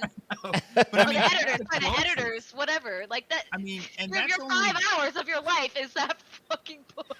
Yeah, and it's only 2 books that they're trying to convey over 10 hours. Mhm. But if you look at all the others, I mean, and some of these manga go on for like, we're talking years and years and years of just manga after manga for, Yeah. I'm like, how are you trying to put Bleach into a 2-hour movie? It's like 2 hours wouldn't even cover the beginning of the whole damn story. Oh, and you better have the budget to actually show the correct effects. Oh my and- God. They do Dude. not. Did you see? The I pictures won't of watch the it. manga- No. Hold on. I refuse. After this question, we'll just right. after Should I look this up? we'll be talking about spoilers about Death Note because there's no way for us to really relay how amazing this show is without talking about some of the biggest plot twists, reveals, all of that stuff. But Yeah. Attack on Titan has 3 movies. I watched the first live one. And it was the worst thing. And this was like released in Japan. I'm just like, the Japanese created this amazing story. The manga was amazing. And it's almost, you could almost say this is in the same realm as Death Note when it comes to plot twists and suspense and reveals and betrayals. And I'm just like, on top of the action that you get from the characters in it. So like, Attack on Titan is should be credited with bringing anime to the forefront here in the Western hemisphere. But the movie is ass, complete ass. The CGI ass. I'm just like What this. type of I'm ass? like, bro, the worst, the absolute worst. It was one of them things where like, Xbox Live was like, go to the Xbox store. All these anime movies are on sale. It was like 99 cents. And I'm just like, I'll download it. I'll check it out. And I'm just like, I could have got a fucking Frosty from Wendy's and been more happy with. It's so bad. And then you just go and look at the anime and you're just like, I don't understand how Hollywood is drops the ball on, not Hollywood, but even whatever they make. What's the Hollywood of Japan? I don't know. I have no idea, dude. But like they see this Hollywood. property. It's Hollywood. He can say that. Hollywood, He's half Japanese. He can Japan. say it. She's like, what? Hollywood. But it's like you got this cash cow. You see what Attack on Titan is doing. You see what it's doing. Like the band that does the fucking openings, they're like making their fucking bag off of just traveling the world singing the openings for your anime. Your anime is it. And you're like, it's time to make a movie. Let me put money into this. Toei? Toei, Toei. I don't know how to pronounce it. Oh my correctly. God. And Shochiku Studios in Kyoto. It was so bad. So those two are like the whatever. But here's the thing. Difficult to pull off Attack on Titan, but if you can't do it, if you can't do the visuals live action, don't do it live action. Just fucking do it animated. I'm just confused how they like played that back and were like, yeah. But the first movie came out and they made 2 more. Like there's 3. The first movie wasn't bad enough for you. You're like, we'll just change it in the next movie. We'll just do it. The third movie's really gonna get them. You know, like the third time's a charm. It is bad, but it's kind of the same mistakes they made with Bleach, though, right? Because when they create the special effects, if one problem that the Japanese studios do is they try to go practical effects in situations when the practical effect is not going to carry it, bro. Yeah. Okay, you're not going to practical effect one of the Titans from Attack on Titan. It's going to look ridiculous. No, they CGI it, but it's just bad CGI. It's bad. It's like Amazon Prime, like the B-list movies on Amazon Prime, where you just go there, you're just like, man, Amazon just lets anybody upload movies on their shit, you know? I made a movie. Amazon bought it. Yeah, well, Amazon said I can put it on there, so here it is. $19.50 for it. Somebody's homemade claymation fucking movie on that shit, but... Anyways, ladies and gentlemen, this is a part where we will get into spoilers for it. So if you have not seen Death Note or read it, when the description comes out, or when we put the video out, we'll put it in the description where you can pick up when we get into anime that we're going to recommend to put on your radar. But we talked about it, and this is one of those shows and stories where it's so great. The plot twists, the reveals, the betrayals, all of these things.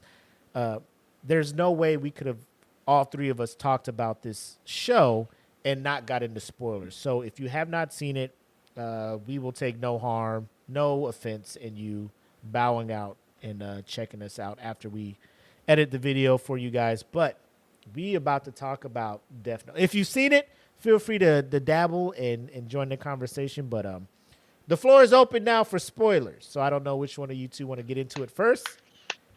Can we take a shot first? I'll be right back then. Yeah, I'm gonna have to reload. Yep, it's time to reload. Okay, ladies, this will probably be a longer. This will be a longer episode, so just brace yourself for this stuff. Been a while. We'll be right back. It's been a while. Be right back. Per the request of Jackie, we refilled our shot glasses. Yeah. We are good. Cheers, cheers. Cheers. I'll remember my smoke pit one next time, I promise. I think we need some Eat the Cake shot glasses. Yeah, we do. Cool. Shirts. Good stuff like that. All the shirts. I wish, is Black still watching, by the way? I don't know. Where's he at? Probably not. I don't know. I did get the shirt for the DFPN network. Ooh. DFPN. DFPN. I love it.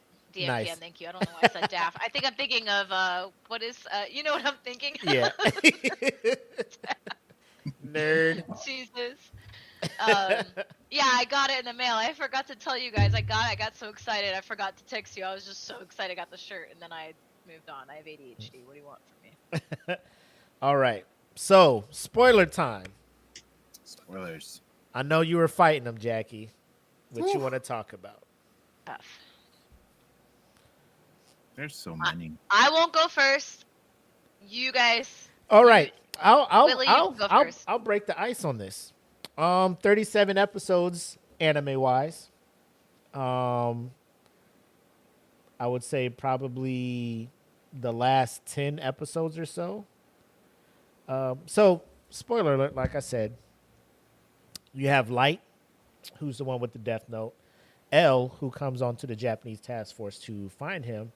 Who's originally from America. They are both genius level chess. I mean, it's like if you've seen the Sherlock Holmes movies where Robert Downey Absolutely. Jr. and Moriarty, they're just imagining the it's- fight. They're like, if I do this, he's going to do this. If I do that, he's going to do this. Yeah. This, that, and the third. That is Light and L. 100%. They're both equal level intellect. L does figure out a way, or Light does figure out a way to take out L. And I will say after that episode where L passes, it kind of, I'm just like, his main competition is gone. Who's next? Mm-hmm. And then they, Do like you I guys said, agree with how he No. died? Okay. no, because I don't think that's how that it's- should have gone. I wish I I was- wish it was Light. I It was should mad. have been Light. I was mad that they introduced Shigenami having fucking emotional ties to. Yeah, that confused me, and they never go I'm like, in why to do you explain fucking Rem why do was you so- fucking care? Yeah.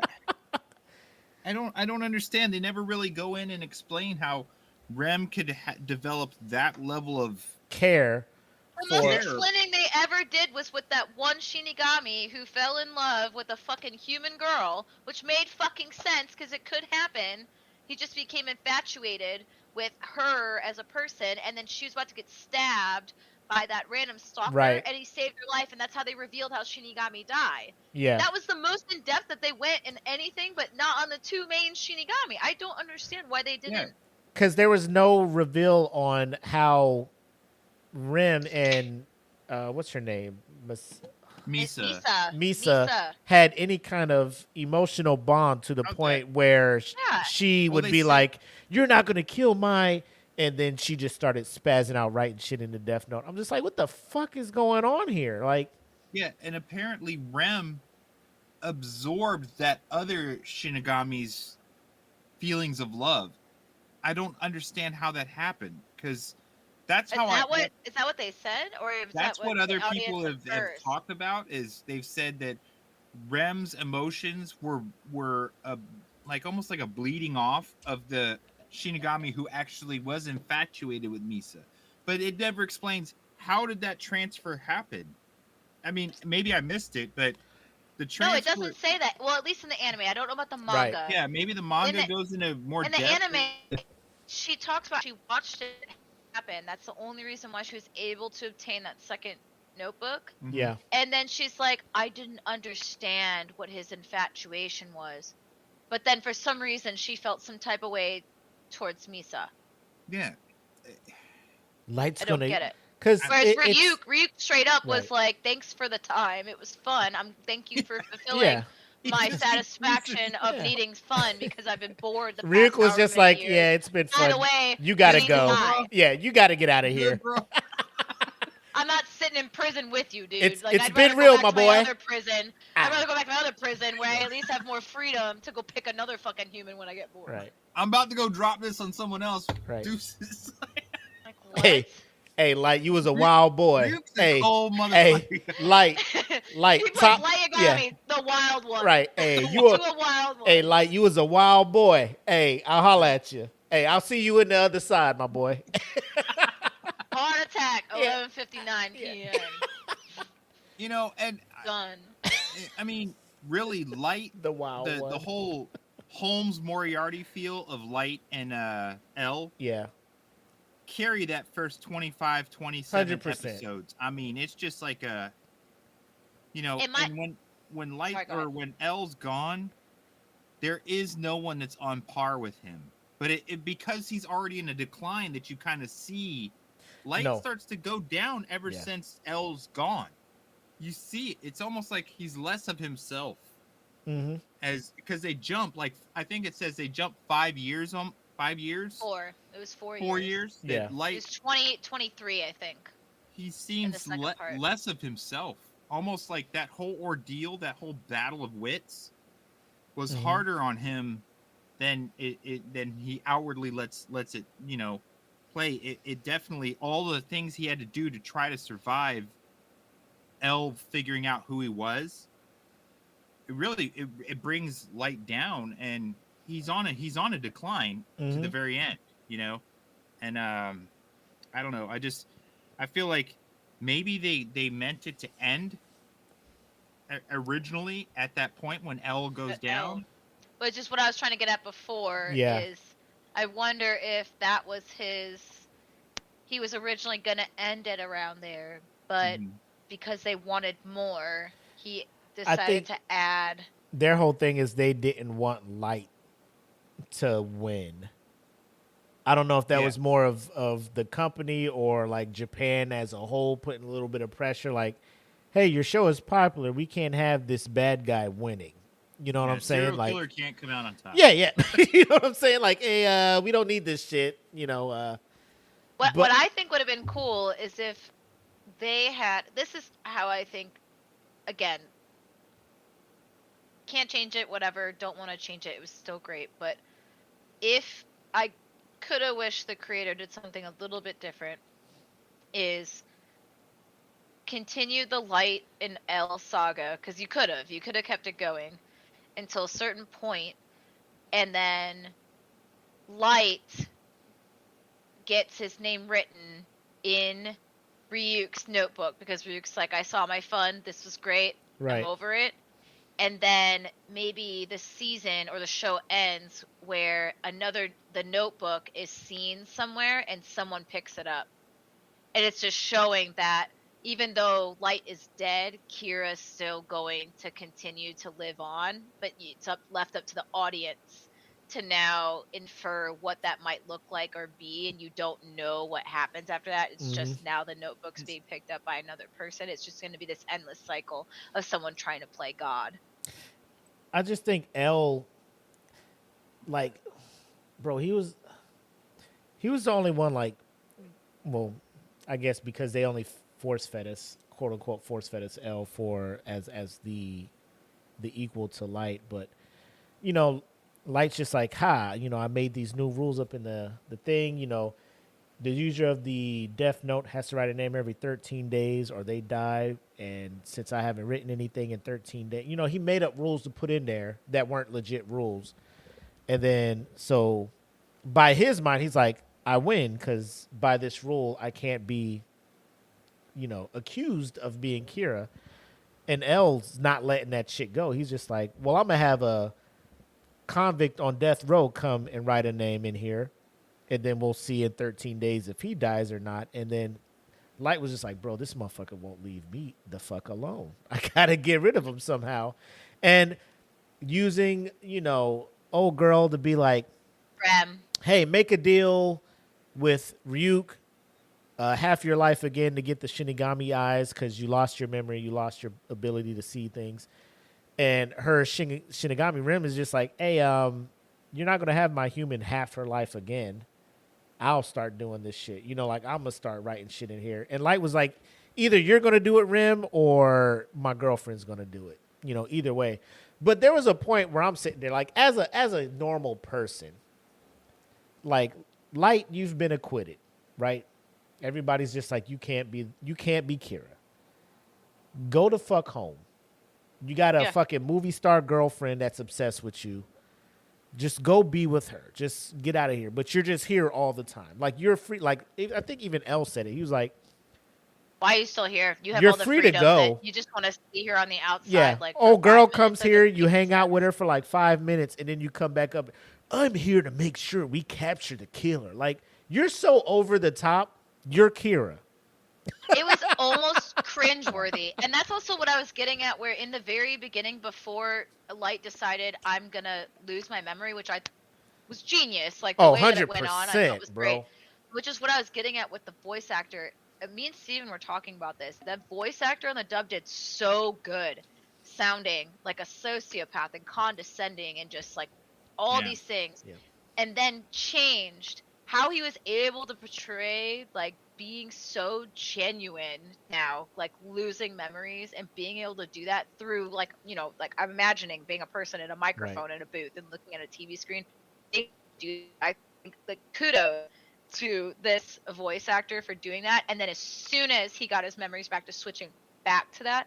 But I thought it was funny, Elle knew things were changing because Misa had when she got her memories back was like originally fighting against Light and Elle about everything, and then Light says one thing, which he still had his memories gone, and Misa goes, "Yep, whatever you need me to do." Yeah. Like Light, and immediately Elle was like, "What the hell?" Like he immediately picks up as soon as someone does something different or sounds disingenuous. He sees it, or he senses it, and he already knows it's not right, and just like starts putting the puzzle pieces together. And that's why I was kind of surprised that, because Ryuk is always watching, you know, he part of it is just for his entertainment. Yeah. But I felt like he really enjoyed the back and forth between Light and Elle.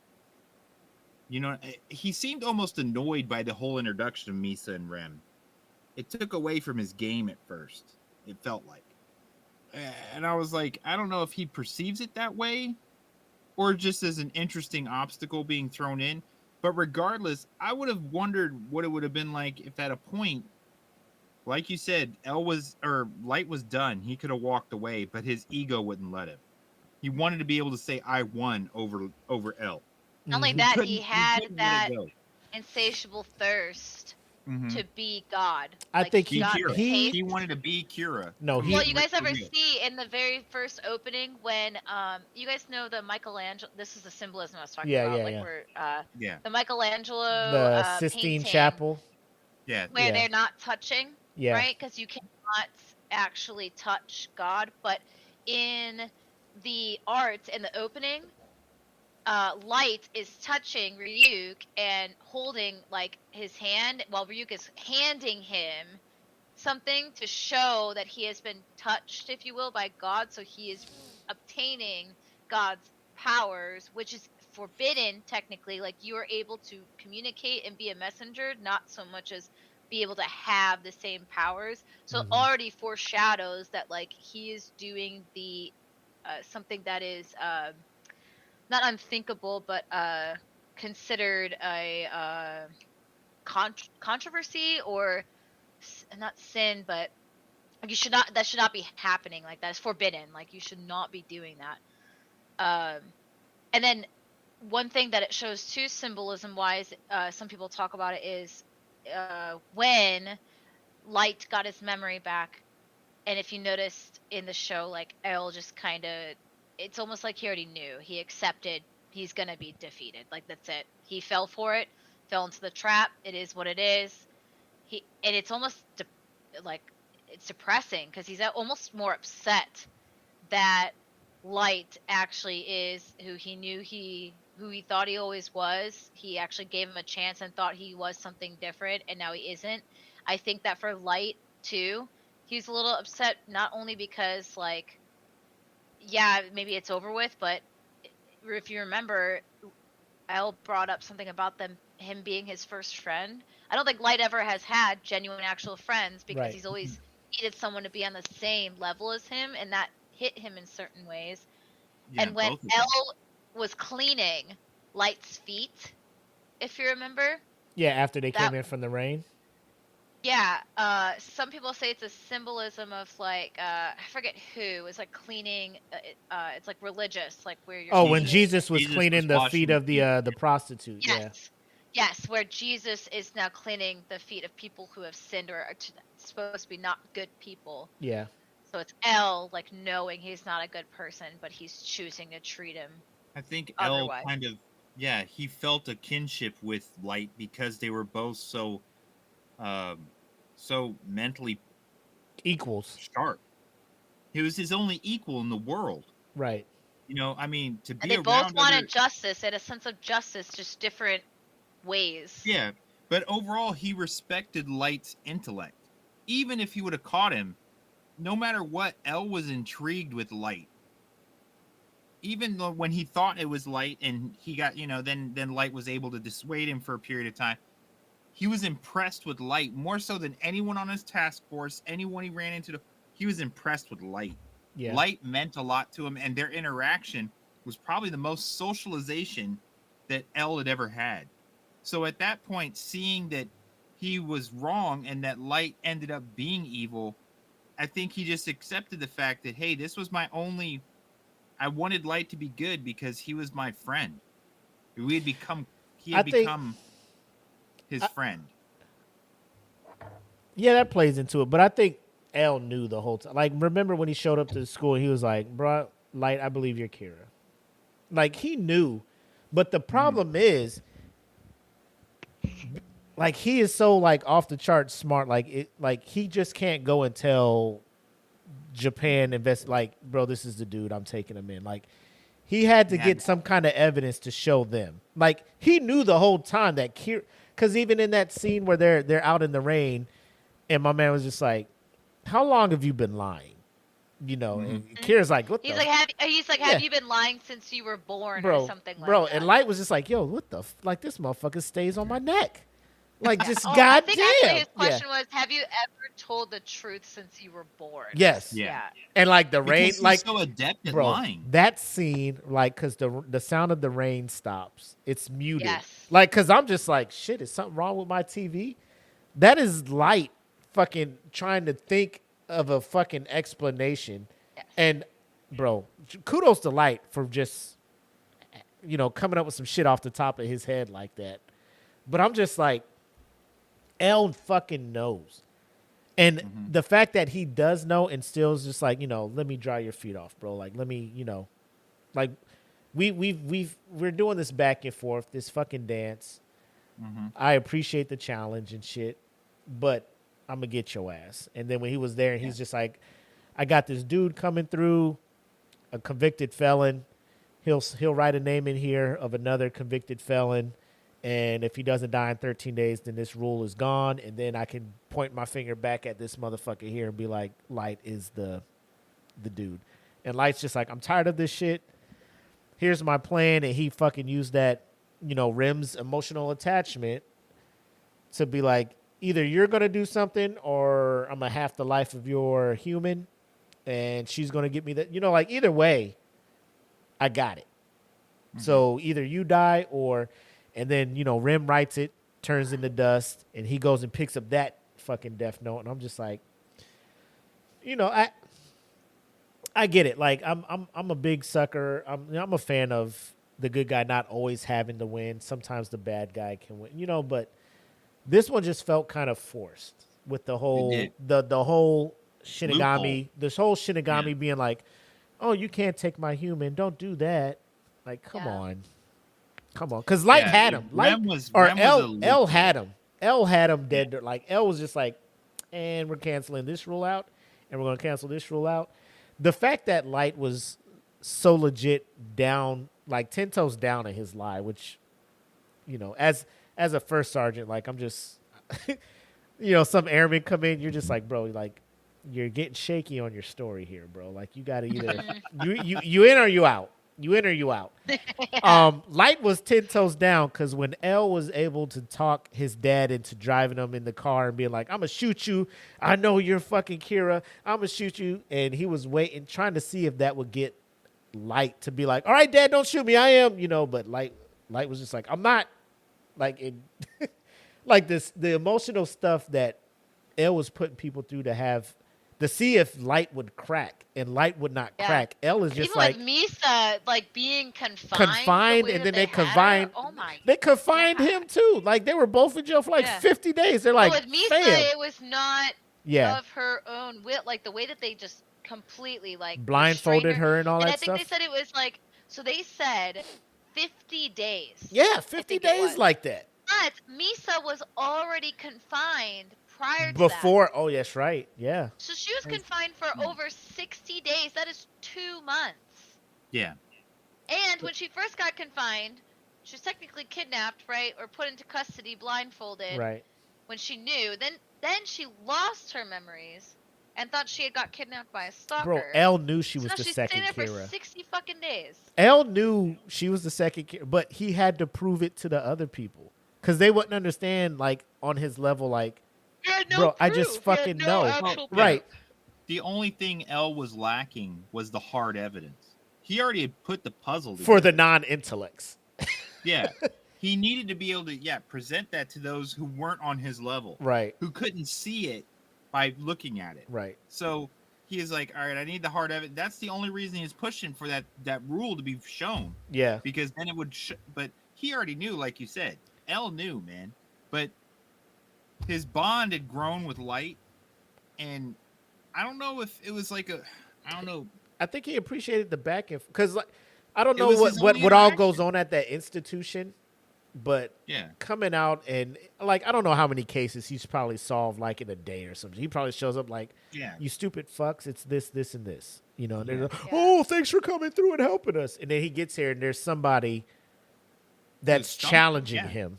And he's like, oh, shit, I haven't felt this way in a minute. You know, like, The same thing for Light. right.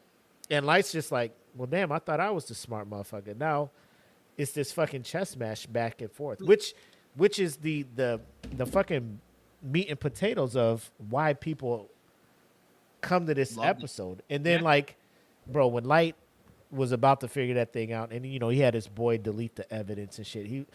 And that's another thing. Light is just like, bro, something's going to happen to me because I know Kira is Light. And he knows I'm getting in on him. So when shit happens to me, delete this fucking evidence. You know, delete all this information because I don't want him having any information on what I had on him. Yeah, you know? I mean, bro, that Elle is went in knowing. I mean, from the beginning, Elle went in, and I think that's what separates him from the rest of the task force. Elle never had any misconception that his life was on the line constantly. yeah, But he was willing to use that to expose Kira. Where everyone else was a little more afraid, Elle was so dedicated to finding him. If his life was lost in the fact of showing Light was Kira, he Yeah. was okay with it to that point. But I think in that moment, kind of like what Jackie was saying, he had just looked at him like he knew, all right, I'm done. And it's almost like he knew Light had one-upped him. But I felt like Rem was that whole thing with Rem was like a cop-out, like an easy out kind of write-in. You know, because the MacGuffin, it would just the one way out for him. because it was the only way. It was the only way that Light was going to get out from underneath Elle's thumb. At that moment. You know, I would have respected it more if they allowed Light to just be fully devious, to let her have her life again, to get the eyes, to get the names, and Rem. Well, she got the eyes again anyway. She halved her life again. That's what anyway. I'm saying. Like, bitch, Just let it like I'm happen. looking You at have Rem. to. I'm looking at Rem You're like, right. bitch, it's done. Yeah. It's done. You don't need to do all this extra shit. Like, just whatever. You know, it was a whole thing. But let Light embrace the full villain side. You know. Yeah. Let, I felt like I kind of felt like Ryuk liked the interactions between Light and Elle, and once that went away, I felt like it was less intriguing to him. He was all about it because he would show back up like, oh shit, Yeah, the it's like, fucking they'll get you. it's back They're gonna on. It was now almost like things he now enjoyed- things are getting interesting. I'm just like He shit. liked You know? pushing Light's buttons. It's like when Jackie Light was said. upset. Dude is bored in the Shinigami world. He's like, oh shit, Yeah. what's happening here? Like, how can I stir this fucking pot? 100% instigator from the other side of the fucking realm of life. You know, just showing up like, Yeah. oh, he about to get Ryuk your was the ass master- now. Oh, Yeah. that's what he's master of, dude. Oh shit, he Master found of out about that ponytail. shit. Hey, what happens when he finds out this rule is fake? What's he gonna do to you? I mean, What's funny too is what I thought was funny is that when like Rem, she was like, "I'll obey your orders," basically to Light because Yeah. he's holding Misa basically over her head. Yeah. But then at the end, in the second part, when Nier is asking Ryuk if he rips off a piece of that paper, is it basically the same as writing a name into the notebook? And Ryuk's like, oh yeah, like 100%. easily, just Yeah. didn't give a shit. Like I'm gonna totally fucking tell you, like this is how it goes. I just thought that was Fucking funny just- that Oh, 100%. But it You can also yeah. goes back to Light's geniusness, though, of like making sure he doesn't get caught, because I think he knew. Because Ryuk said it, I'm Yeah. on your side, and I'm on their side. I'm here for me and me only. At the end of the day, the only way I'm gonna go away is by either me putting your name into the Death Note, or you die, or the Death Note's finished. Right. Which, interesting enough, they never explain or talk about how the Death Note gets finished at all. No Like, more how, what, space like, left. what do Is we it you need? just use all the pages in it? I think. I thought about that Yeah. when I was watching the end, and because like Nier was replacing all the pages in the notebook and stuff, I was like, I'm interested to know how many pages are actually in this thing. Is it magic enough, if you will, that it just automatically replenishes paper? Well, and at what point is it finished? Is it finished because the when you Death think Note about decides it, whoever the owner is done, or what? when you think It about had a it, finite amount of pages because that was in the beginning. If I remember right, Light takes that into account when he's removing pages because he knows there's only so many pages. right? So Light has already gone through and seen there is an end to I the remember book. that. Okay. So maybe it's if you've written on all the space available, that Death Note's closed. But it would only make sense that Ryuk has access to however many Death Notes he needs for the rest of From time. from He's But then what Shingegami World. happens when it gets finished? So is it that the user did what they were supposed to do and they lose all memories of it, and now the Shinigami takes it and it disappears? Or I now think does that once a person Death Note die? my understanding, or this is my theory, like, so each Shinigami gets a Death Note, right? So my thing was like, I don't know if, like, because I mean, there's lines on the paper. Like, is it one name per line? Can you put multiple names on the line? Can you write in the margins? Can you write sideways? Can you write small? Can you write like however many names you could put on a page? Is it up to the user? Do they have Well, to you use a don't have line? to Like, write in the margins, because they show in the second half that Mikami, or whatever his name Right. is, which is the dude that worships him, yeah. he wrote that second girlfriend of Light's name all the way at the very, very top of the Yeah. page. So as long which is as the outside name's on the margins. page, because I mean he's tearing pages and keeping it in his fucking secret compartment on his fucking Dick Tracy watch, and shit. He's like, that shit was crazy. When my man was just like, he was sitting there like, click, do I write the name on this shit? I'm just like, you motherfucker, bro, calm down, bro. Like I keep that thing on me, like. He stays strapped. He keeps that thing of on him. Possible with that notebook paper. theories. In a way, did Ryuk not achieve his job and get rid of an evil at the same time? Even though he's not good or evil. He tells you straight up. He's lawful good, bro. Or what is it? He doesn't care. Lawful But evil, if you want. In the end, indirectly through his actions, he got rid of a lot of evil. Plus, he got rid of light. I think he's considered neutral chaos. Neutral. Is that what it is, babe? It'd be neutral chaos. But I mean, think about it. Chaotic neutral. Yeah. I think he's chaotic neutral. But if you think about it, he achieved his goal, or he achieved the goal of getting rid of all those people. Yeah. And he got rid of light. And he got rid of L. In a way, Ryuk achieved all these goals without doing a damn thing but eat apples, yo. I mean, he just hung out, ate apples, egged them on, and he still got the end result he talked about in the very beginning. Legit. I'm going to write your name in this book, or you're going to end up dying. Light was like, hey, write this motherfucker's name down. Rook's like, yeah, I'm tired of this shit, Yeah. But he told him from the beginning, it's like, all things, when a mortal takes control of the Death Note, it always ends badly for them. Yeah. He told him in the very beginning, it always ends badly. So Ryuk knew, yo, this shit's going to go my way one way or the other. And at the end of the day, I'm Ryuk, I'm leaving, and you did all the work for me. Yeah. You know what would have been funny, or would have been really crazy, is if all this back and forth that was happening, and let's say that like Light got cornered like he did with Nier, but let's say it was with L, for example. Yeah. And L's back pocket, like, trump card with all the other things that would compile onto it was Ryuk writing L's actual name into the notebook, and he agreed to do that. But then all of a sudden, Light, like, starts dying this gruesome death, and it was actually Ryuk who decided to say, like, hey man, I thought that was interesting, but I gotta saw what I go. just saw. I'm gonna write your name in, and thanks for the laughs. I think that would have been My pretty thing is, crazy like, and pretty. I don't know why Rim didn't just write Light's name in her book exactly to protect her person. Like, Yeah. like that's what I mean. that was right. the biggest MacGuffin. Well, no, I'm just yeah, like, because Rim would have died either way. It wouldn't have mattered. that's what I'm saying. Like, you want to protect Misa, but you're just like, oh, I can't, and you just start writing everybody else's name. I think it's because her feelings were getting in the way of, because Misa loved Light and wanted everything my for fucking Light. God. Yeah. So she didn't want to hurt Misa by killing Light. And I thought it would have been interesting to see Ryuk. If L had won, would Ryuk have wanted to go pursue L as the next person for? Yeah, I think it would have just gone back home, and that would have been it. I don't think L would have been interested in using the Death Note. Like, L is just, I don't think he had the superiority complex that Light you're had. right. He wouldn't have wanted to do that, but I feel like Ryuk would have been intrigued by his mind. But I don't know.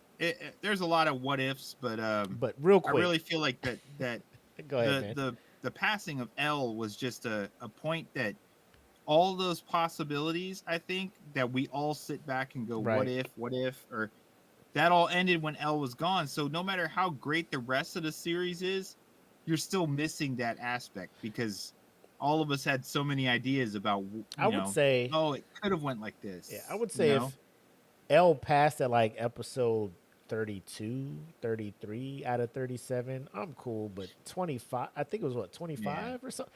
And then like there's fucking 12 episodes left. I'm like, well, what the fuck am I watching this for? And we were kind of talking about it before we went live. The fucking institute that breeds these genius people that which they never explained.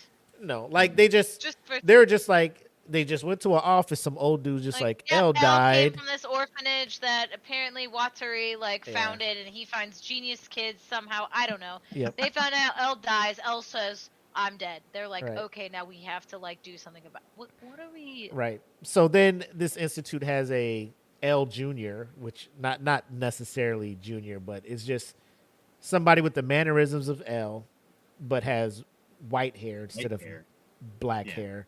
And some fucking rebellious 15-year-old that's just like, I'm out of here if you don't want to anoint me as the successor. Yeah. And then like the next, he's also like, and I don't want to work with him. We don't work together. And then like literally 10 minutes later, he's like running a fucking mafia in the desert under. Bro, is a whole thing. Like, so if you haven't seen the episode and for whatever reason you're listening to us spoiling it, like once L dies, you can probably stop watching Death Note. Unless you just want to see the, skip to the end episode to see how Light gets his comeuppance. But the shit in between, we were talking about it. It just became like, I gotta watch it just so I know, just so I can say I watched it. That's what it felt like. You're just like, fucking, there's 12 episodes left of this shit and L's gone. Like, yeah. What do I do? Because Nier never measured up. Nier never came close to being. They tried. Intriguing as they kept trying to write these twists. They even had him do the same thing where he put his one leg up on the chair. Yeah, they kept giving him the mannerisms, and they kept trying to write these weird situations where it's like, ooh, can they? Could they? Like it was. I was too invested in L. Maybe that's a fault on me. That I didn't give Nier. But that's why I also said what they should have done is just focused on or talked a little bit about the Shinigami. Maybe you spend an episode or two talking about L's background and Watari and like where the institution. How about you give us a background on this shit? Go into the Shinigami's world and then have it be like Light thinks he's on top of the world and he's running shit, and then Ryuk's or whoever. You come into a situation where they're like, yeah, man, by the way, I'm over it. Like, this has been cool. Yeah. I felt he was really over it after L passed. Yeah. I mean, it felt No, I like think he was still interested to see what Light was going to do because I think, at least they didn't really show it because Rem was the one that was there. They didn't show Ryuk. They didn't show like what happened. They just fast forwarded to like 4 years later, and now Light is like the lead of the investigation still and running everything. Like they didn't really go into it, and Ryuk's barely like a presence. Yeah. So, yeah, I don't know what.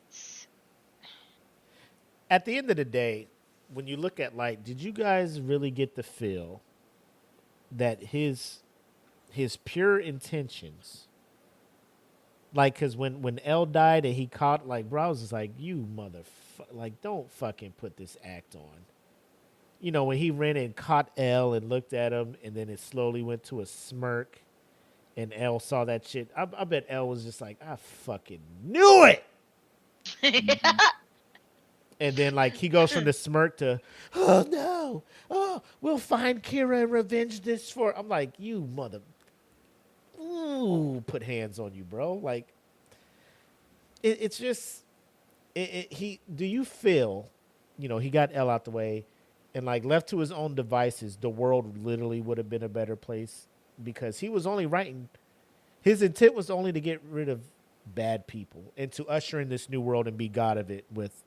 Or he kept telling old girl, like, we'll be king and queen of this new world.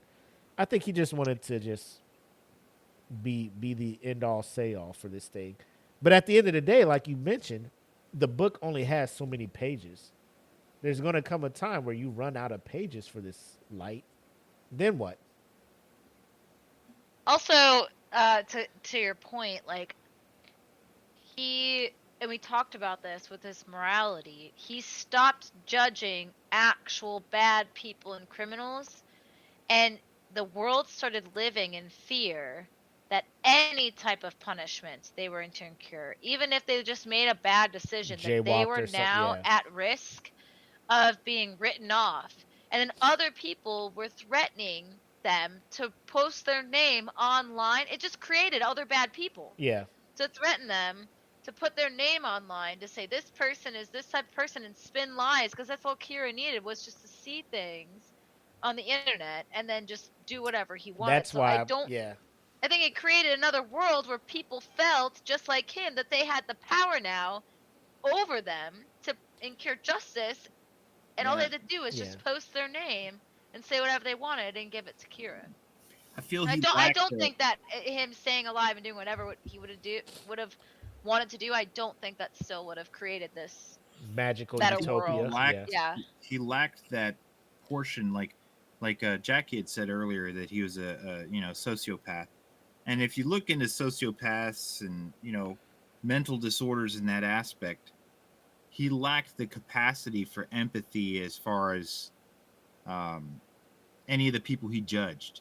Because you never hear Light mention once about anyone who might have had a family or kids or, you know, loved ones, parents.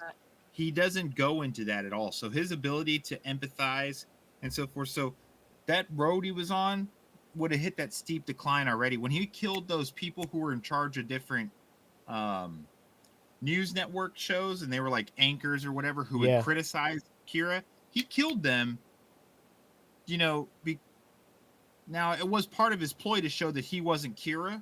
Yeah. But, you know, he picked them just because his ego couldn't handle the fact that people were criticizing him. Right. So it would have only grown from there. I mean, he's just newly a young man. Yeah. So as time goes on, and superiority they say, complex just would have kept total power. Well, corrupt. that's why Elle also said how he was able to pinpoint it down to someone who's probably a high school student or just a student in general, because of his childish, idealistic viewpoints on the world, because he's not able to understand the hardships of what life is yet to be able to empathize with other people. He's just seeing bad things and bad people, so he's just thinking childishly and making decisions when that's not the way to do it. I mean, it's, you know, like I said, he was judge and Did you say Judge Jury or Judge Judy? Judge Judy executioner, which would be even scarier. That'd be no, but an awesome Jackie show. brought up a good point. Is his immaturity doesn't let him see the full picture, especially like his lack of experience in life. Because, I mean, just from personal experience, I only had a few murderers that I was in charge of, okay, or that were on my caseload. But I'll tell you what, I mean, one of them, he was released because for what do they call it when they release him because of a health issue? Anyway, it was like psychological or whatever. They were deemed he was insane. Dying. Yeah. Okay, he was gonna pass. Oh, okay. But just in my short time with him, I saw like when he got his first apartment, how happy he was to have his own bathroom. Yeah. Being able to, when he got a bike from the church and the church gave him a bike so he could go do stuff. I mean, man had already spent 27 years in prison. So you think about it and you're like, Light lacked that life experience and that maturity to see that one mistake or one choice in life doesn't dictate that someone should be condemned to just, be Death. destroyed or dead. Yeah. So like she said, Elle recognized that early on. Well, I don't think Light would have ever matured to that level because of his fact that he was so egotistical and narcissistic. He already felt he was above everybody else. He wasn't there to learn anything. I already know it, yeah. The way he treated Ryuk too was almost like he thought Ryuk served him. Like, okay, I'll give you an apple. He was very arrogant to Ryuk, and then Ryuk the whole time. To a goddamn god of death. Exactly. You're talking to a demon of death, bro. He could kill you if he wanted to right now. He's been around the block a couple times, bro. So Ryuk could have literally killed him at any point. Yeah. So, he was just wanting to see what he would do. Exactly. But his relationship with Ryuk changes throughout the series as you're watching it. Very beginning, of course, it's curiosity. Then he starts to treat him like a slave or like a pet. Yeah. And then as the story goes on, Ryuk starts to lose interest in him, and Light seems to have lost some of that edge. And then towards the end, Ryuk's done with him. Yeah. But I mean, you see that whole change throughout the series. And I think it's because, like we mentioned, Light never matures. He never grows. Yes, mentally, he's very, very acute. But as far as being able to do anything outside of that or thinking outside of just his intellect, he's using plateaued. more of a compassion, no. So, I don't think he would have ever improved anything else. I don't think the world would have been better. I don't think he would have changed anything. He would have become just a very powerful serial killer until the day he was killed. Wow.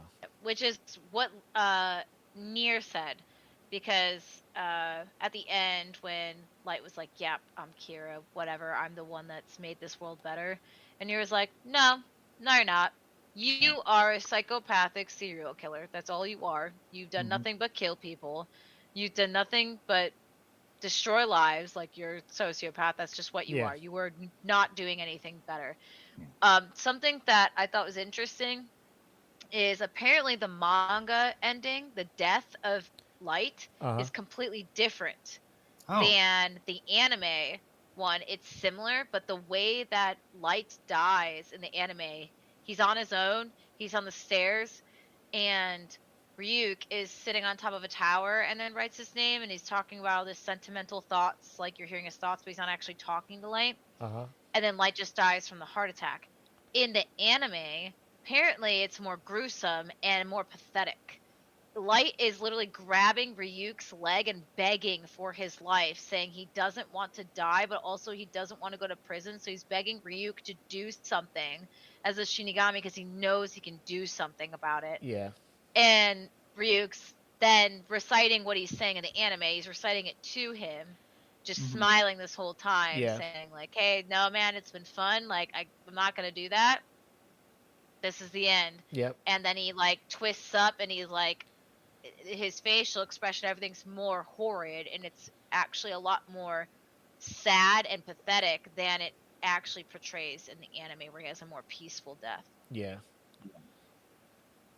Which I feel fucking, that's what you deserve, bro. Yeah. I still agree that Ryuk should have been the one to kill him all along. I'm glad that it was Ryuk. I'm glad that he's the one that did it. I kind of wish it was the manga way, though. I think that would have been more, In the manga, is he in my shot? opinion, funny and ironic. Is he shot in the manga? Yes, and he's also shot in the anime. Yeah, I just didn't know if the manga would follow, or the manga did that and then the anime followed, or Actually, hold on. Is Light shot in the manga? Because he was gonna live from the bullet wound. I mean, he might have been disabled or injured, you know, long term. It wasn't like a fatal thing. Yeah, or anything. he did. He got shot also in the manga. So he got shot in the manga. He got shot in the anime. Okay. It's just then after that, with Light leaving the warehouse and running away and being on his own and then dying by himself on the stairs, that's what's different than in the manga. Yeah. The manga actually shows him like while everyone's in the warehouse, he's clawing at Ryuk's pant leg and grabbing onto him and begging for his life. Which actually makes a lot of sense because it brings it full circle. Yes. You know? Whereas I still think like the overall ending is pretty sad. With him dying, it's just overall somber. It's very somber. Yeah. But I really like the manga ending a lot better, where he's looking more pathetic. Because at the end of the day, those who think they have all the power in the world and control everything, they're actually the most pathetic people at the end of the day. And so it really shows like the. He finally gets a sense of humility. I mean, yeah. Really. Someone who is so arrogant and egotistical, and he finally realizes he's brought back to reality of I'm not in control. And he never was, because like you said, Ryu could have just ended this shit. You were never. He just forgot. He just forgot. You're never fully in control, and then when it hit him, like, oh shit, like I'm not in control of life and death like I thought I was. It hit him, and he became human again, mortal again, begging for life and all of this stuff. That the other people who were having heart attacks and stuff he was writing in the book were probably doing the same thing, like. Somebody help me, save me, and he's just up. It's another name in a book. Yeah, in a way, it's very poetic that he ends up feeling the same fear they felt. I also thought it was in the anime. What I did like is when he's running, and he has a vision of himself before he found the notebook, and it's him crossing the railroad tracks and reading a book. And himself is walking one way while himself now that's like clinging on to life is running the other way. And it's like he sees that part of himself of what he was before. And it's almost like he was, without even saying it, like, how did it get to this point? And almost regretting his choices. Choices. I think that's it's interesting to see too, like I go back to the dub voicing, like, I think the voice acting of him spiraling out of control and entering into his mental breakdown, I thought the voice actor did such a good job at not sounding like annoying. It was just very genuine of like listen to me, I'm Kira, but no, this is a trap, but also like I'm Kira, and just laughing mania. Like, dude, it was crazy. Like, even though those 12 episodes were a little bit of a chore to watch, the last two, I will say, were, again, it was entertaining again to watch and see what would happen, and watching his downfall and spiral out of control when he realizes he lost, and how he took losing for once. Like, he didn't know what losing was ever until he was 23 years old, so that young child that should have learned what failure was like didn't get to learn that until he was technically a grown-ass man. Yeah, you're right. I agree. But if you've been rocking with us and you've been watching the video through our little spoiler rant, amazing. Give it a watch and let us know what you think about it. But it is time for us to move on to a nice segment that we like to put on here, the put this on your radar, where we kind of mention some anime that you probably may or may not have heard of, and you should probably take a look at. So without further ado, make sure I got it all queued up. Here is Put This on Your Radar.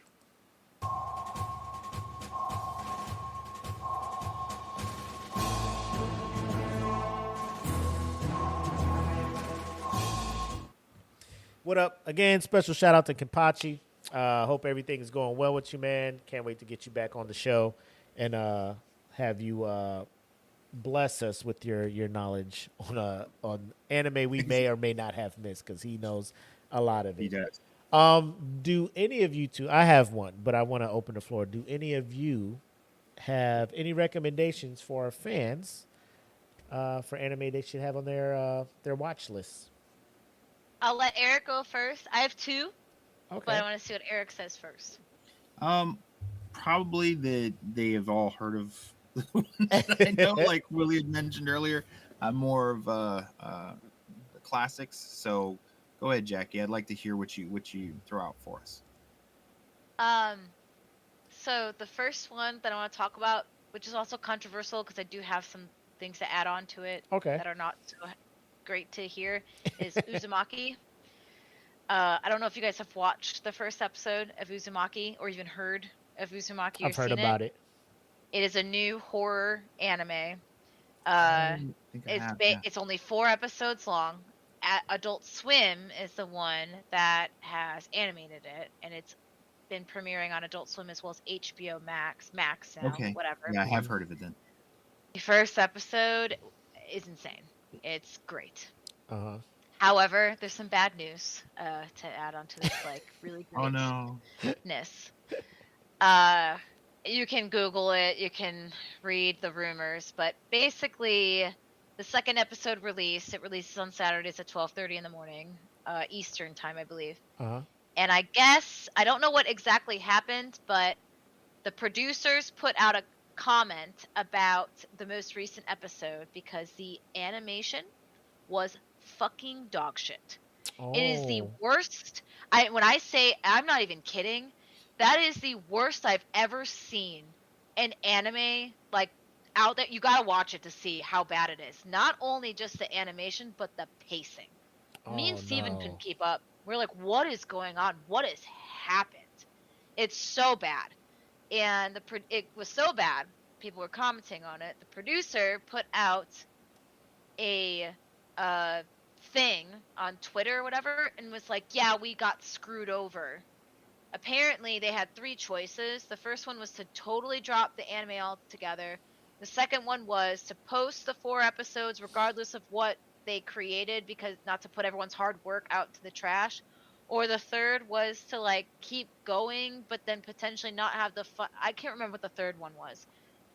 But he basically blamed it all on when whoever they were working with wanted them to produce this anime, and that they got screwed over, and that's why it's dog shit. I call fucking bluff on that. Because you're not going to tell me that you have top animators like Mappa, who people are literally, like, fucking striking right now. Right. They're still able to produce top quality anime in, like, a year, whereas you guys were supposedly animating this since 2019. It's 2024. You can only do 4 episodes, and all of a sudden, how did they not 2 of them you couldn't do. Yeah, that sounds like a cop-out for real. So how bad are we talking here? Is it like from Cat Dog from Nickelodeon, or is it like Street Fighter on Fox? Is it like it is like watching an episode of Jujutsu Kaisen. Okay, like really great animation, right? Just sick artistry, and then you go back to, like, 90s version of One Piece. Episode 1 of One Piece. Shit's not connecting. People are, like, literally, people are gliding across the screen instead of actually walking. Really? Dude, it's... Dang, Uzumaki, that's kind of... What I would recommend for Uzumaki, read it. I think we should read it. So let me ask really you this, great. Jackie. There's a couple anime ahead. that come to mind where the letdown is fucking astronomical. One is like 7 Deadly Sins. Yeah. Where the anime is is amazing. The story, the pacing is good. I would even say when the 10 Commandments roll up, like, well, I'm just a fan of that one because my man Escanor and his fucking, hey man, you shouldn't fuck with me. I'm like a big deal around here type shit. Which the biggest flex. Escanor's daddy. That's father. Hey, low key, like I wouldn't even be mad. He'd be daddy. It's cool. And then you go into like Promised Neverland, where like they just rushed That story, everything. the story's awful. The Right. animation's not the story. Uzumaki's story is amazing. Right. But like Seven Deadly Sins, the animation drops off like fucking off a fucking cliff from. Yeah. But didn't they only do that for a few episodes and then they went No, back like, to regular? Like it. I thought it was certain. After It It was 10, rough, after like, right after like the after the 10 Yeah. Commandment arc, shit just fucking like people are just like, the fuck is going on here? Like, is this It's a just, gag you guys- episode or? Yeah, the perspectives the- seem off. I don't like, think you're going. I don't think you're going to waste your time watching the first episode and watching the second episode. Only because I think the first episode was done so beautifully. I mean, I just started getting into horror animes recently, and this one's creepy as fuck. Me and Steven are really enjoying like the horror creepy animes lately, and Uzumaki is one of those. Like, it is just fucking weird. And what the hell is going on? The first episode is amazing, beautifully made. It's different. The animation style is different. It's black and white. It's really great. Second episode is, I couldn't believe it. We were like, what the hell? There's some things that were like, oh, that's kind of cool. Like, is but this then the it like same went back to show? regular scheduling terribleness. Like, it was awful. So at least you can look at it and be like, okay, fine. You guys fucked up. Let me at least go read it. Because it's where it stems from, that is what is and I can't believe it wasn't talked about more, about what it's like the story and like the drawings and the art. Like, it's insane. Like, it is really, really cool looking. It's a really interesting concept. It's different, which is why I think I like it so much. It's not your standard shonen shoujo, or just even like random animes that have like had some type of trope with the main character having powers and going through a whole character development, whatever the hell. Like, it's really cool. But yeah, it's that I have to add in that caveat because I don't want to put people on this and then they come at me and they're like, "What the fuck happens to the episode What about 2?" I'm like, episode two, "Listen, Jackie? I The put it fuck, out there." Jackie? Like, come on now. Thanks Did a you not lot. watch you? I trusted But you. I my trusted second you to one- betray me. my second one, Uh-huh. which, and this is up to Willie if he's into showing the intro or sharing it, because it's so good. It's Probably called not on the Dandadan. live. Okay, I wanna Oh, know more yeah, about we this one, I yeah. put the intro on the eat the Yeah, I the, saw it and I was like, the that's page. Okay. Yeah. It caught me right Dandadan. away from the intro. Dan, you didn't watch the first episode yet? No, I didn't. You haven't. I Have asked you watched where the we could first catch episode? It's Willie? on Netflix and it's on Crunchyroll. Okay. Okay. It is. First of all, the opening is sick. Creepy Yes. Nuts is fantastic. They're it. Second of all, the show is so weird. I'm not gonna lie. And for those that are out there, there is a scene in there where you're like, The fuck is happening? Because I was watching. It's like Saturday Yes. afternoon. Yeah. Kids are up, and I'm just like, oh, this shit's about to go left real Steven quick. and I looked at each other. We're like, yo, is this about to be some redo of Healer shit? Because bro, I don't know if we should keep watching this. I'm glad it didn't, continue that route. Thank God, because you can only watch redo a Healer on hentai sites. By the way, don't ask me why I know that. Please don't. You really can only watch it on, Right. But this show, it doesn't. It goes into like the weird, but it's so good. Like the art, which fun fact about Dandadan, sorry I wrote it down, is Dandadan is the animation is made by Science Surrey, Yep. which also did Adventure Time and what was the one we were talking about earlier with it's another anime on Netflix, the oh my god, Devil Crybaby. Yeah, Devil Crybaby. Yeah. Yes, which is weird too. Devil Crybaby is also strange and weird, which I'm not gonna lie, I did drop that after 2 episodes because I didn't know how I felt about it. Yeah. But I love the art style and the animation was crazy. Mm-hmm. Same, I don't know who Science Surrey is. They're, I don't want to say they're new and up and coming because they've been doing Adventure Time, but the fact that they're dipping their fingers now into the anime world, and they're doing this type of animation that's creepy and weird and very colorful and very like trippy and just. It immediately caught me like a Samurai Champloo. But it's sick. Right. Yeah, I was like, sick. wow, that vibe came at me. You know, it was It's like every Thursday an episode comes out. So tonight another episode dropped. So me and Steven will watch it tomorrow. But it's really good. Yeah, like they released the first 3 episodes in theaters. So it was one of those things. That. Yeah, it's one of those things you could have went and saw the first 3 episodes. Fire. It's one of them things where, like it, you know, like I'm just wondering, like I look, my daughter works at the AMC, so like I'm able to, hey, get me in there for free type shit.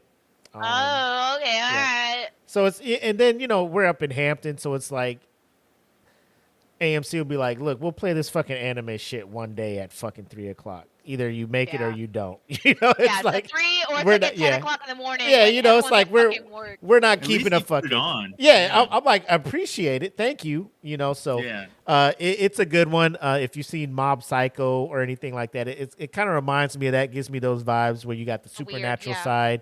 So you got science fiction with aliens, you got the supernatural side with ghosts and spirits and stuff. So it's a great watch. Just give it, you know, like I like that it's on Netflix as well as Crunchyroll because more people do have Netflix, so you're able to catch up and watch it there. Yeah, I like that the streaming services are making it more broad now, more accessible, rather than just people, like leaving it on one. Which I know this is like has nothing to do with anime, but NFL has been pissing me off lately with what they choose to stream. It's on Peacock. It's on Amazon. It's on CBS. It's on. So at least they're. I just want to watch a fucking game. Prime have their own now. Prime has Thursday nights. Yeah. Yes, I don't even want to talk about it. It pisses me. I mean, I have everything, but still, it's annoying. Like, and I have to pay $180 on top of the $80 I'm paying for internet just to watch your shit and to get disappointed.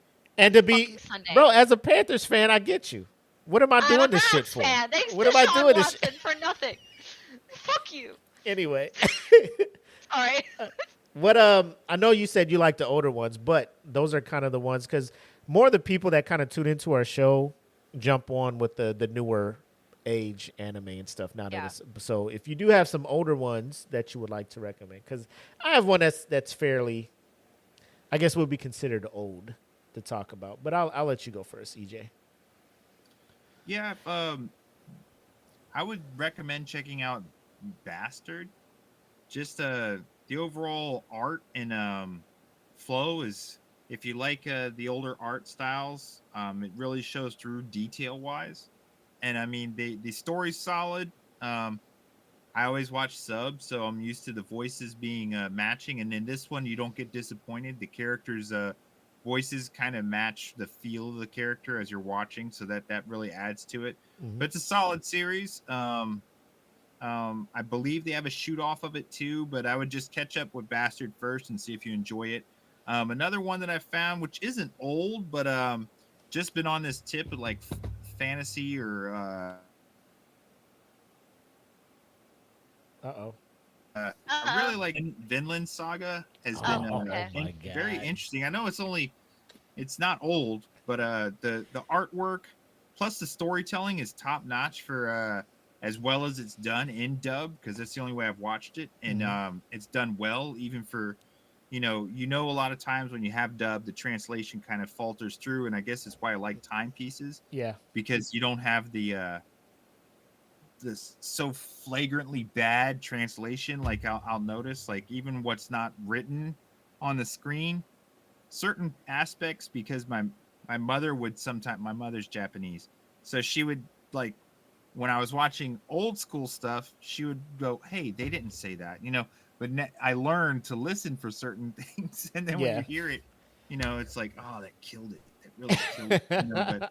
But no, this is done very well, and I do recommend it for those who want to catch something a little bit older, but still up on par. It's been good. Vinland Saga is solid. The openings and like, bro, it's dope. Like because I remember Vikings was the shit for a lot of people, like on History Channel or whatever it was. This And is this- like Vikings on fucking steroids. Yeah, type the shit. battles, oh man. Vinland Saga is actually one of those ones that I never watched. When I say that, like, I've watched anime since I was 8, but Yeah. I was really late to the game to make that decision point of when I was expanding my breadth of like genres. I was always like slice of life, romance, fantasy, whatever type of thing, with like a little bit of like obviously of Death Note and like Naruto, Dragon Ball Z, all that stuff. But it took me a while to finally branch out to more like just action, right? Or gruesome, like not gruesome, sorry, more gory type of animes. And I know Vinland Saga is one of those ones that's pretty like gory. And it's been on my, like, we talk about my anime list, right? Like Mal is also the app that it's called that you can download on your phone, and you Yeah. can keep track of like all the things you watched or dropped or continue watching, whatever. It's been sitting there forever. So I'm glad you brought it up, because I'm Yeah. like, I damn, mean, dude, and so ready and to it's watch this. animated by heavy hitters. Like season 1 was animated by Wit Studios, and then season 2 Yeah. is animated by Mappa. So, like EJ said, Yeah. the It's on animation point, is Yeah. legit. It's kind of like watching like, you know, the action and violence that's in Berserk, Yeah. but I on haven't a seen newer- Berserk either, which is another one I want to watch. That is so I good. know. I will It's say so good and so bad. I heard The- there's a scene listen, though. there is a in 90 Berserk though. That's the 97 version of it, the animation. It's on YouTube. Somebody uploaded it. It's like a 10-hour block of It's- please Really? watch that one. You have to You'll watch have to that send one. it to me. I will. I'll Yeah, send you the if you- link because I'm Yeah, watching it's- it, and like, you know, it's 10 hours, so I'll watch it, then I'll pause it, then you go back to your library, continue watching, and pick up from where. But It's a great story, and it's very the worst It's villain not your in anime it's not your history. average story. That's kind of why I like Vinland Saga too. It's not like your protagonist isn't this either reluctant hero or all good great guy. So in both of those series, the protagonist is driven by different instances that happened or events in their life, but they're not sitting there. They're not your Superman, you know, Boy Scout, and they're not your, you know. So it's kind of cool to Up see and it more. coming, like they have to go through a whole Yeah, you don't character get the development, whole, like, and they're you know, like, You don't get the I just want to be a normal kid. I can't stand those stories. The reluctant hero, like, dude, any of us, if we suddenly rolled over and we were Superman, we wouldn't be like, oh my God, it's so hard. Life, I just wanted to be a normal teenager. Like, come on, dog. You can fly and you're super strong and shit. I'm like, Right. but anyway, the reluctant hero is so played out, it's terrible. Both of those series, actually, a lot of series, even Bastards, another one. The hero, the protagonist is more real. He feels visceral. Bastards animation is like, what's that vampire old Yeah, type like of show? Vampire Hunter D. Vampire Hunter D. There's No, not Vampire Hellsing. Hunter D. No. It's the old English I don't want to say cartoon, but that Netflix that's had multiple seasons with the vampire. Castlevania. Castlevania, Oh. yes. Yeah. Its art's close to that. Yeah, that would probably be a pretty similar art to compare it to. Another one is like a Ninja Scroll, but a little more like darker as far as the detail. It's like Ninja Scroll if someone let the guy who shadows go back in there with a black pen for a little bit. He's like, Yeah. But I mean, it's good. It's good. It brings a feel to it too, because it matches the feel. Just like Berserk and Vinland Saga. A lot of it the feel is in the artwork that comes to you as well. Yeah. So yeah, mine is an older one. We kind of mentioned it when we were talking about Madhouse, but Claymore. I know it's available over on Crunchyroll, but pretty much the setting is it's in medieval times, right? Humans are plagued by monsters. Go figure. And so we have to create something to fight those monsters. So we created there's a mysterious organization called the Organization. Go figure. Very creative name to create humanoid versions of these monsters that are fighting us too, so we can fight fire with fire, and essentially. So they refer to them as claymores. They're mostly a female fighting force. There used to be males, but when the Claymores would awaken to their full potential to become super Yoma, this is the wild part. So it was like, it is akin to like a sexual awakening. So like for whatever reason, the females were able to handle that better than the males. Go figure, right? So they were just like, we should probably not make male Claymores anymore because like when they do this shit, they wow the fuck out. So we'll just keep making the female ones. So, but it's a pretty dope story. That's pretty much the synopsis. What's that? Post-nut clarity. It's amazing. Yeah, it is. It's a great series. I own it. I own the DVDs. Okay. Because it is a really great series. Damn, but you guys are saying all things I haven't watched, but I know about it. I've heard about it. Nah, like, bro, Claymore's been around forever. Yeah. I just my anime watch list is ridiculous. So like I said, it's I always want to catch up on some of the oldies but goodies, but then shit like Dan to Dan will come out, or a new season of out of nowhere too. They weren't even hyping up. Yeah. Like it can't. Well, sorry, they were hyping up Dan to Dan. Right. But not as much as I don't know if you guys knew, but Uzumaki, they were like, get ready for this. Oh yeah. This is going to be the next fucking thing. And then I'm like, what? Yeah. Like this fucking claymation stop animation shit. What is this? But yeah, so Claymore. When we end, I do want to show you guys like a scene. Like I can show you. It's so bad. Cool. But unless anybody has anything else to kind of pitch to the people, we can wrap this up and return to our regularly scheduled programming. I'm good. Thanks for the recommendations. I like. Cool.